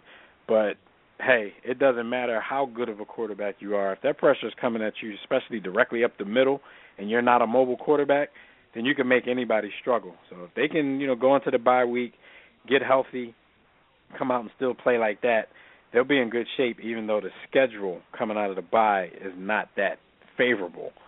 The Giants, on the other hand, I don't think they're as bad as they looked on Sunday night. I'm not saying that to give my team props. I definitely think the Giants played a bad game, but I definitely also think that they just didn't expect that from the Eagles. Because if you did expect that if anybody says they expected that performance from the Eagles, then they're probably lying to themselves anyway, especially defensively. So yeah, man. It was an all-out ass kicking. I was surprised, man. Yeah, these games on prime time, like Thursday and like Sunday night and Monday night are all great at all. Yeah, all three. The only good ones have been what? If you want to count the San Francisco and the Rams game, I mean that ended up not being a threat at all. The Eagles and Colts was pretty good. That was a tale of two halves, though. That was a blowout that turned into a comeback. So there hasn't been many, primetime games then where it's just been a shootout. Like, you score, we score, let's just get it in. Like, it's either been blowouts or it's been comebacks. But, yeah, it's been a terrible, terrible time for national TV games this year. Yeah. Night games, at least. Shout out to Leroy. He says that the Giants were looking ahead for the ass whooping they about to get in Dallas. Leroy, man, all I'm going to say to you is this, man. Is it Kansas City or is it Dallas, man? Like, come on, man. Pick a side, B. Right, like, look, it's about where I'm from and where I'm at. No, it's got to be one or the other, man. So what happens with the Chiefs? Like, it's about where I'm the Bulls? I can't do it, man. I can't do it. I've lived in the Washington, D.C. area for 18 years. I don't have a problem with the Wizards. Like, I've been a season ticket holder with the Wizards. I've had a small season ticket package with the Nationals, but I go there to watch games. Like, those teams I don't have anything against because there's just not the natural rivalry there. I could never even wish for the football team to do well. I don't know, man. I just can't do it. Chiefs and Cowboys playing the ball. Who you rooting for? I just go to watch sports, man. I can't root. And I do too. I mean, there's times I just go watch the games, but I'm just saying, like, come on, man. You said you lived in both places. So what if you move again? Like, do you pick up a third team? Yeah. I mean, for me, yeah, I just can't. I'm telling you, I can't imagine going, like I said, I've been here 18 years. I can't imagine just rooting for these teams. I can't. But it's probably different for him because the teams where he is now, they aren't rivals of, the teams from where he came from.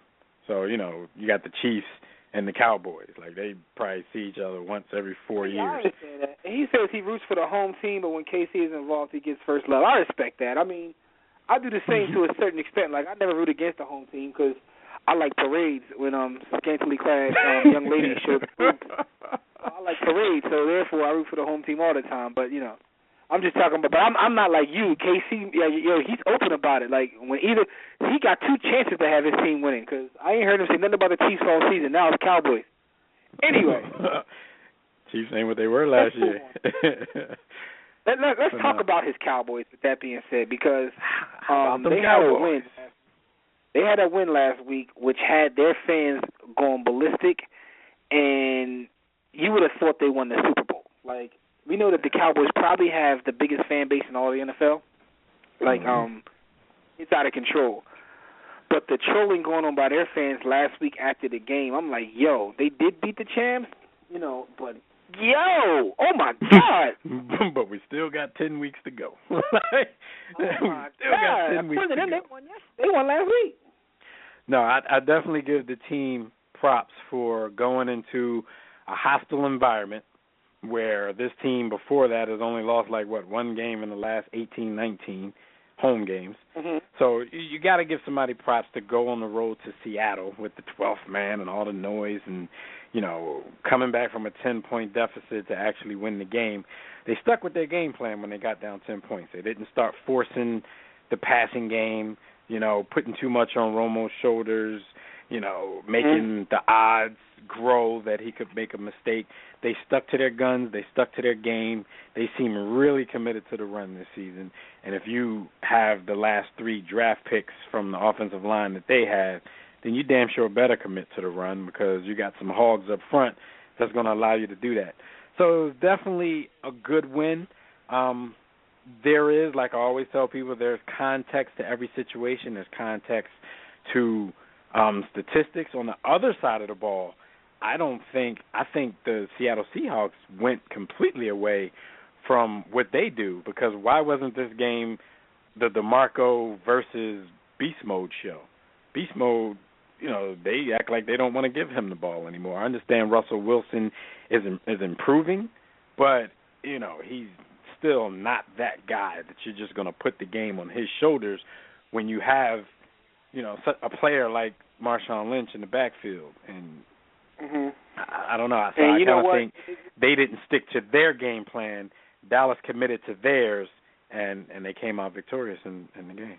It's like the Joe Flacco disease. Like, they won their bowl and, basically told Flacco, all right, now let's go throw whatever you want to, instead of getting away from how they actually won the bowl, which was, mixing it up and giving the ball to Ray Rice. Remember that guy, everybody remembers that guy, Ray Rice. But they stopped him the ball together. He kind of became about just Flacco airing it out, as he did this past week. But we ain't going to get into that, though. You know what I'm saying? But anyway, back to the Cowboys. Why he was sitting on your bench. Yeah, man. I don't even want to get into that because that still hurts. But back to the Cowboys, though. I said it on Phil Vision. I'm going to say it here on this podcast. Salute to Jerry Jones, because when they stink it up and the picks you make don't work, we give you hell. Yes, we do. Right. So now that you have some success with the last couple of drafts, we got to give you props as well. We know you're celebrating in the bathroom with some young lady somewhere. So salute to you anyway, man. They stuck to their game plan. I was very impressed with that, because in the beginning of the game, right away, the running game wasn't working. Let's keep it real. But they stuck with it, and then by the time the third and fourth quarters got there, and Seattle got a little tired, DeMarco started getting big chunks. I'm like, okay, they stuck with the game plan. So they. Do you think at this point they're the best team in the league? Now, I ask you that because here in the War Room, we don't do the knee-jerk reaction. We don't do the prisoner of the moment thing. So, when I ask you that, it's kind of tongue-in-cheek. I'm really asking you more of a power ranking type opinion. If I had to give my power rankings now, I don't even know if I would put one. I don't think I could. And no bias, I probably would have my own squad there. And that's what I probably would too. I'm quick to kill my own team, but I think that when you look, I like the way our defense is playing. And to be honest with you, watching the Broncos play, our offense doesn't look as powerful as it did last year. It just doesn't look as fluid. It doesn't look as good as it did last year. I think that we missed Noshawn more than we thought we would, because of his ability to block in the passing game as well as catch the ball.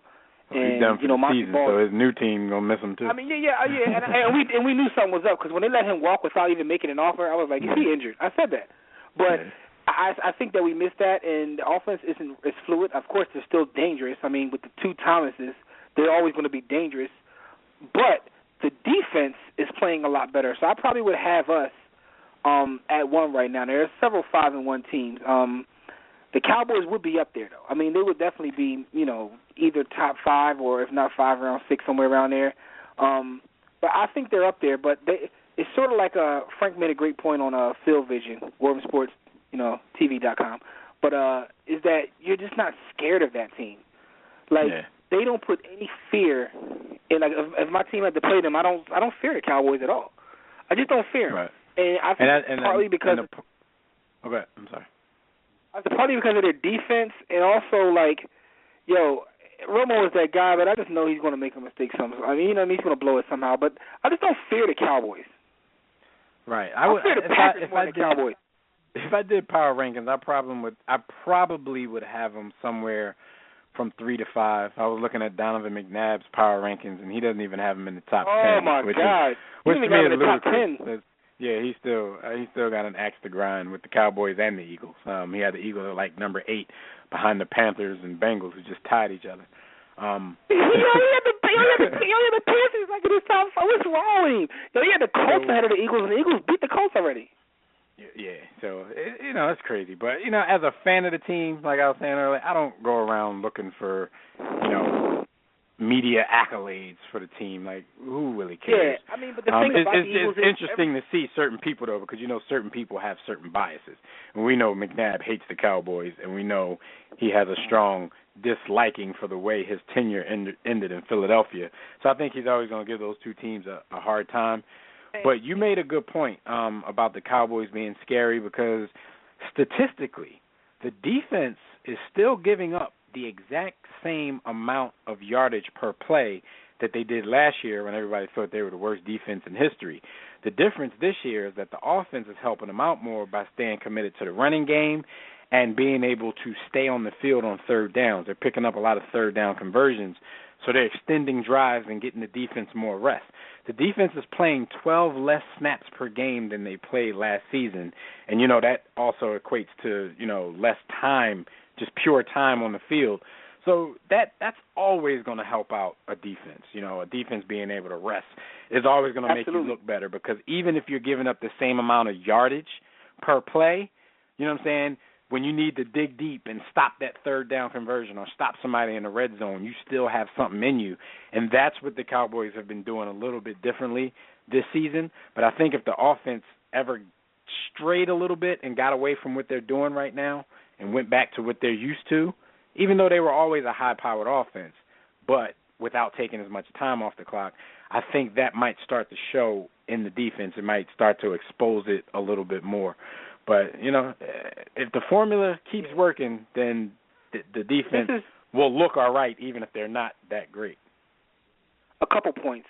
One of the beauties of football itself is football is so complicated yet so simple. It's like a game of chess. There are so many factors in football, which is why I laugh when we have arguments and people just boil things down to Super Bowl championships and rings and statistics, because I think that's disrespecting the game. There's so many things that play and so much beauty. I remember as a kid watching the Giants play, right, with Bill Parcells. Mm-hmm. And they were the master at long drives, and they had a high third down conversion rate. And because of that, they were crazy.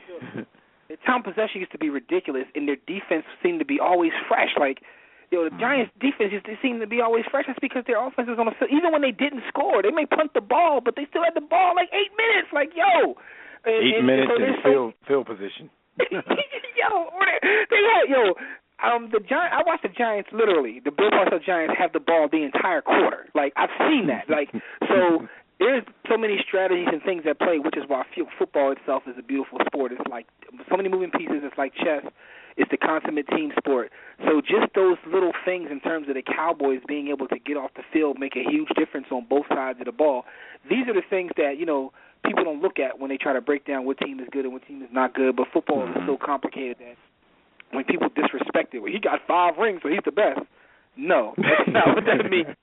And the second thing that I found amazing this week, right, is like, shout out to my man Saul Beam off of Scandal, who said that everybody's right and everybody's wrong. It just depends upon your vantage point. And, of course, I know y'all calling me right now, but I do watch Scandal. But I thought that was one of the illest lines. When he said it, I was like, damn, that's dope. I wrote it down because it's so true, and it came to fruition this week when talking football, specifically with Eagles fans, right? Because people could look at the same situation and think 2 different things. Everybody is like, oh, my God, the sky is falling. They're going to be exposed because they're not playing well. And that's one way to look at it. The other way to look at it, and how I look at it, is they haven't played their best ball yet, and they're 5-1. Imagine what happens when they do play their best ball. The fact of the matter is, if you can play this bad and still consistently get wins, when you figure things out and the team starts to gel, it's kind of scary. So there's different ways you can look at this thing. Like your vantage point, so to me, they're one of the scariest teams because like the quarterback, his timing doesn't seem to be the same as it was last year. Shady is obviously not playing as well as he's capable of playing, and we know what he can do. So if they ever get that together with the way the rest of the team is playing and the fact that they're already 5-1, that could be a team to be like reckoned with later on in the season. They have room for error while they were making all their errors. Like if you're making a bunch of mistakes and you're 5-1, that is kind of crazy because even if you made some more mistakes now and you dropped a few, you still have room to drop a few and still be good. Like the anti-Denver Broncos 2 years ago. Like, 'cause the thing about it is I think the Broncos have been the best team the last 2 years and didn't win one championship. And it's like they played so well during the course of the entire season. And when one thing went wrong, everything went wrong. It's like, we didn't make the mistakes and learn from them in the regular season. So when things start going bad in the playoffs and they're not used to playing from behind, we're not used to these things going bad, like everything went to hell. You know what I mean? Like, but when you go through the mistakes in the regular season and you learn from them, so then when you see them in the playoffs, you're like, yeah, we did it. We've been through this. Chauncey Billups boys. We've been through this before. So that's one thing to say, man. The NFL season is. We've been in this situation before. Hey, well, since we only got a few minutes left, let's go to the Digital Extreme Tech Hotline. We got Jonathan calling in from Maryland. Now, he's a Washington fan, so he's probably here to, to tell us to stop all this Cowboys praise. What's going on, John? I know you're calling to throw some salt on this Cowboy praise session. No, I welcome this, I'm man. not. I need you to stop me because I'm tripping right now. I'm not going to stop you. I'm going to talk some real sense. I will do this. It's still early for guys. Cowboys fans don't want to hear this, and they have a right not to hear this because it's remarkable of what they've been able to do the first 6 weeks of the NFL season. But it's still early. I don't start paying attention to how a team's really built until November, or towards the end of November, and then December. That's when you're going to see more physical play. That's when injuries start kicking in. Blah blah blah. Frankly, that's when the Cowboys usually go into the tank. So right. And on top of that, the offensive line is phenomenal so far.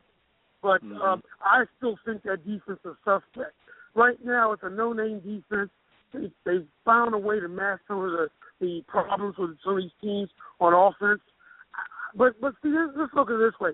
The Cowboys didn't play a team that can kill them from an offensive standpoint. They didn't play the Broncos. Now, everyone says, Seattle. Seattle never really had a dominant offensive team. Their team has always been based on defense and small ball. That's it. And they went away from what they do best on offense during that game for some reason. They didn't run Marshall Lynch. But here's the thing, Jonathan. The thing is, you only can play who's in front of you, and when you look at Dallas's schedule, it doesn't get that much tougher. Like, it really doesn't. And so they can have a great regular season. What does this mean in the playoffs? I don't know. But who in the NFC really has the ability to light them up? You name the Broncos, but who in the NFC really has that offense that could light the Cowboys up? Oh, I can tell you all day. Eagles, up front Eagles. For some reason, the Giants, as up and down as Eli is, he seems to have a good year, a good games generally in history against the Cowboys. Let's not forget, the Cowboys defense. I agree with that. We have a nickname for Eli. We call him Best Worst. Because he has the ability on the same drive. He has the ability on the same drive to look like the best quarterback we've ever seen and also the worst quarterback we've ever seen. So it depends upon which side of Eli shows up. In our chat room, Casey made a good point. Like, this could be a letdown game for the Cowboys. It could be, but it's a division game, so, we'll see. But, I mean, the Giants possibly. They don't have Victor Cruz anymore.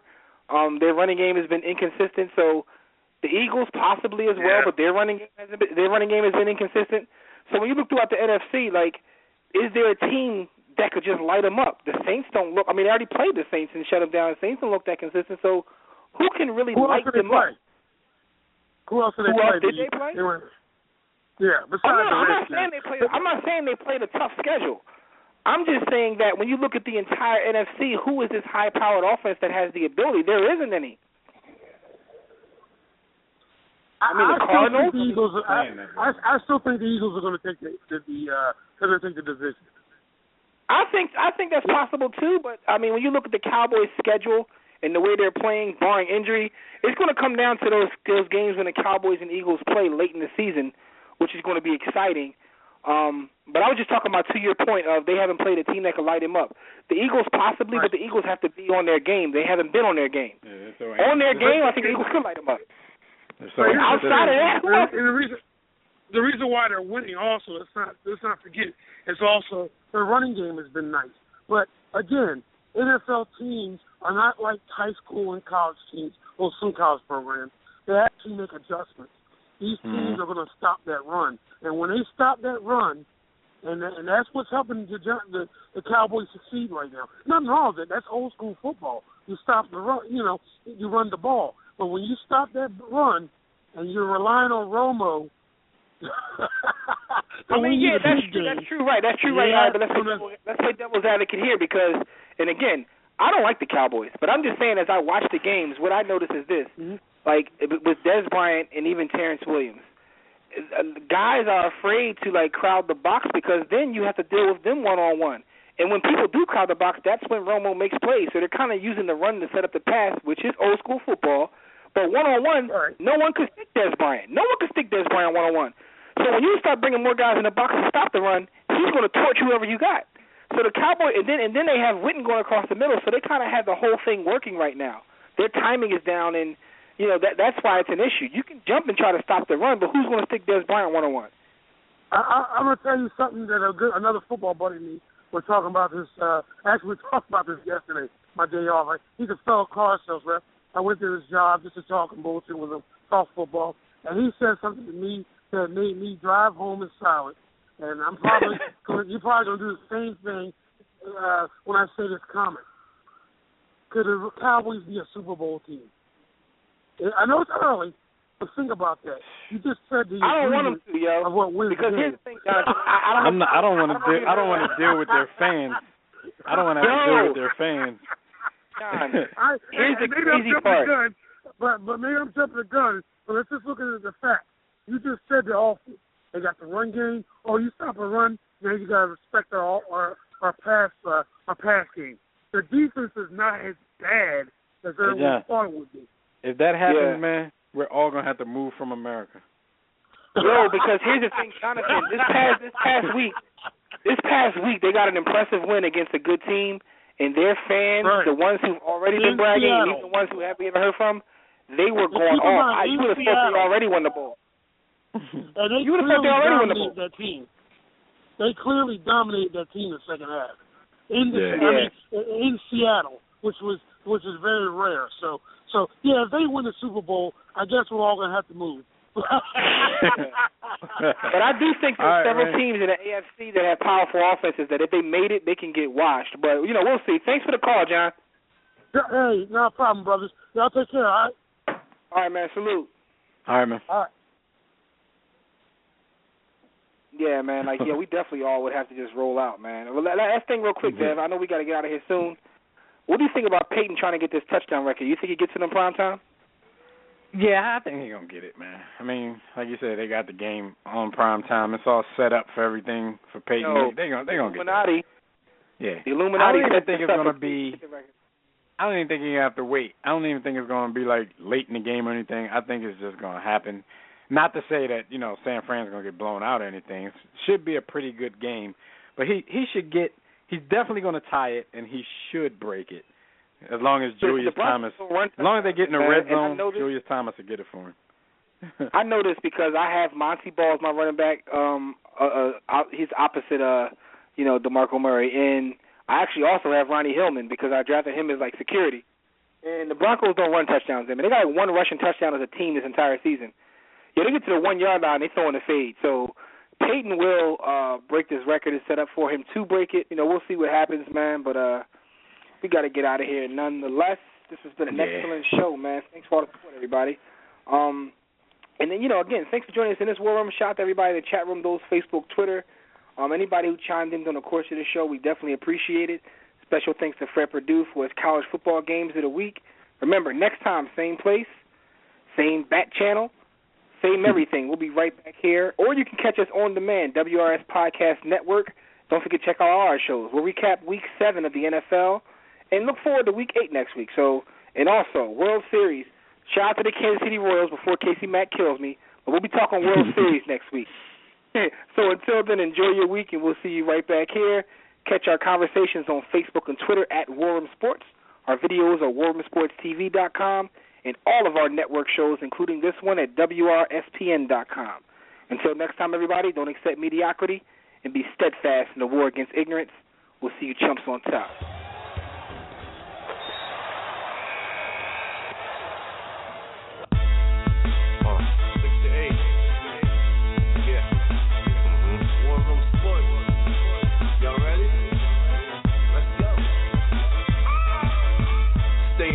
Jimmy, know the blueprint. Every Thursday, 6 to 8, they do this.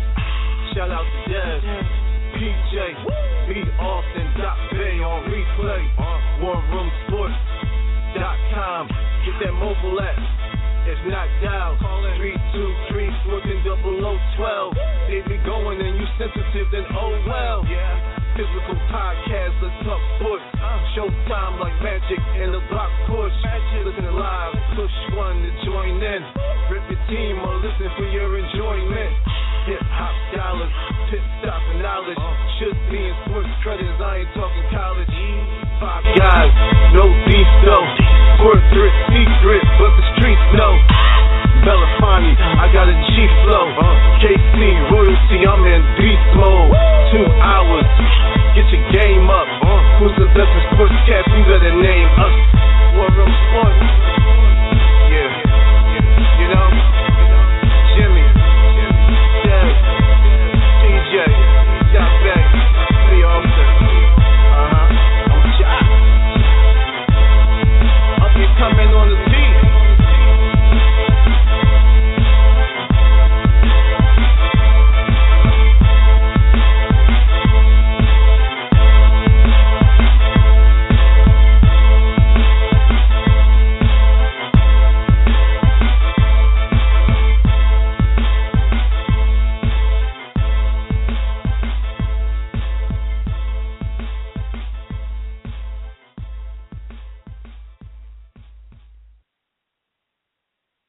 War Room Sports, www.warroomsports.com.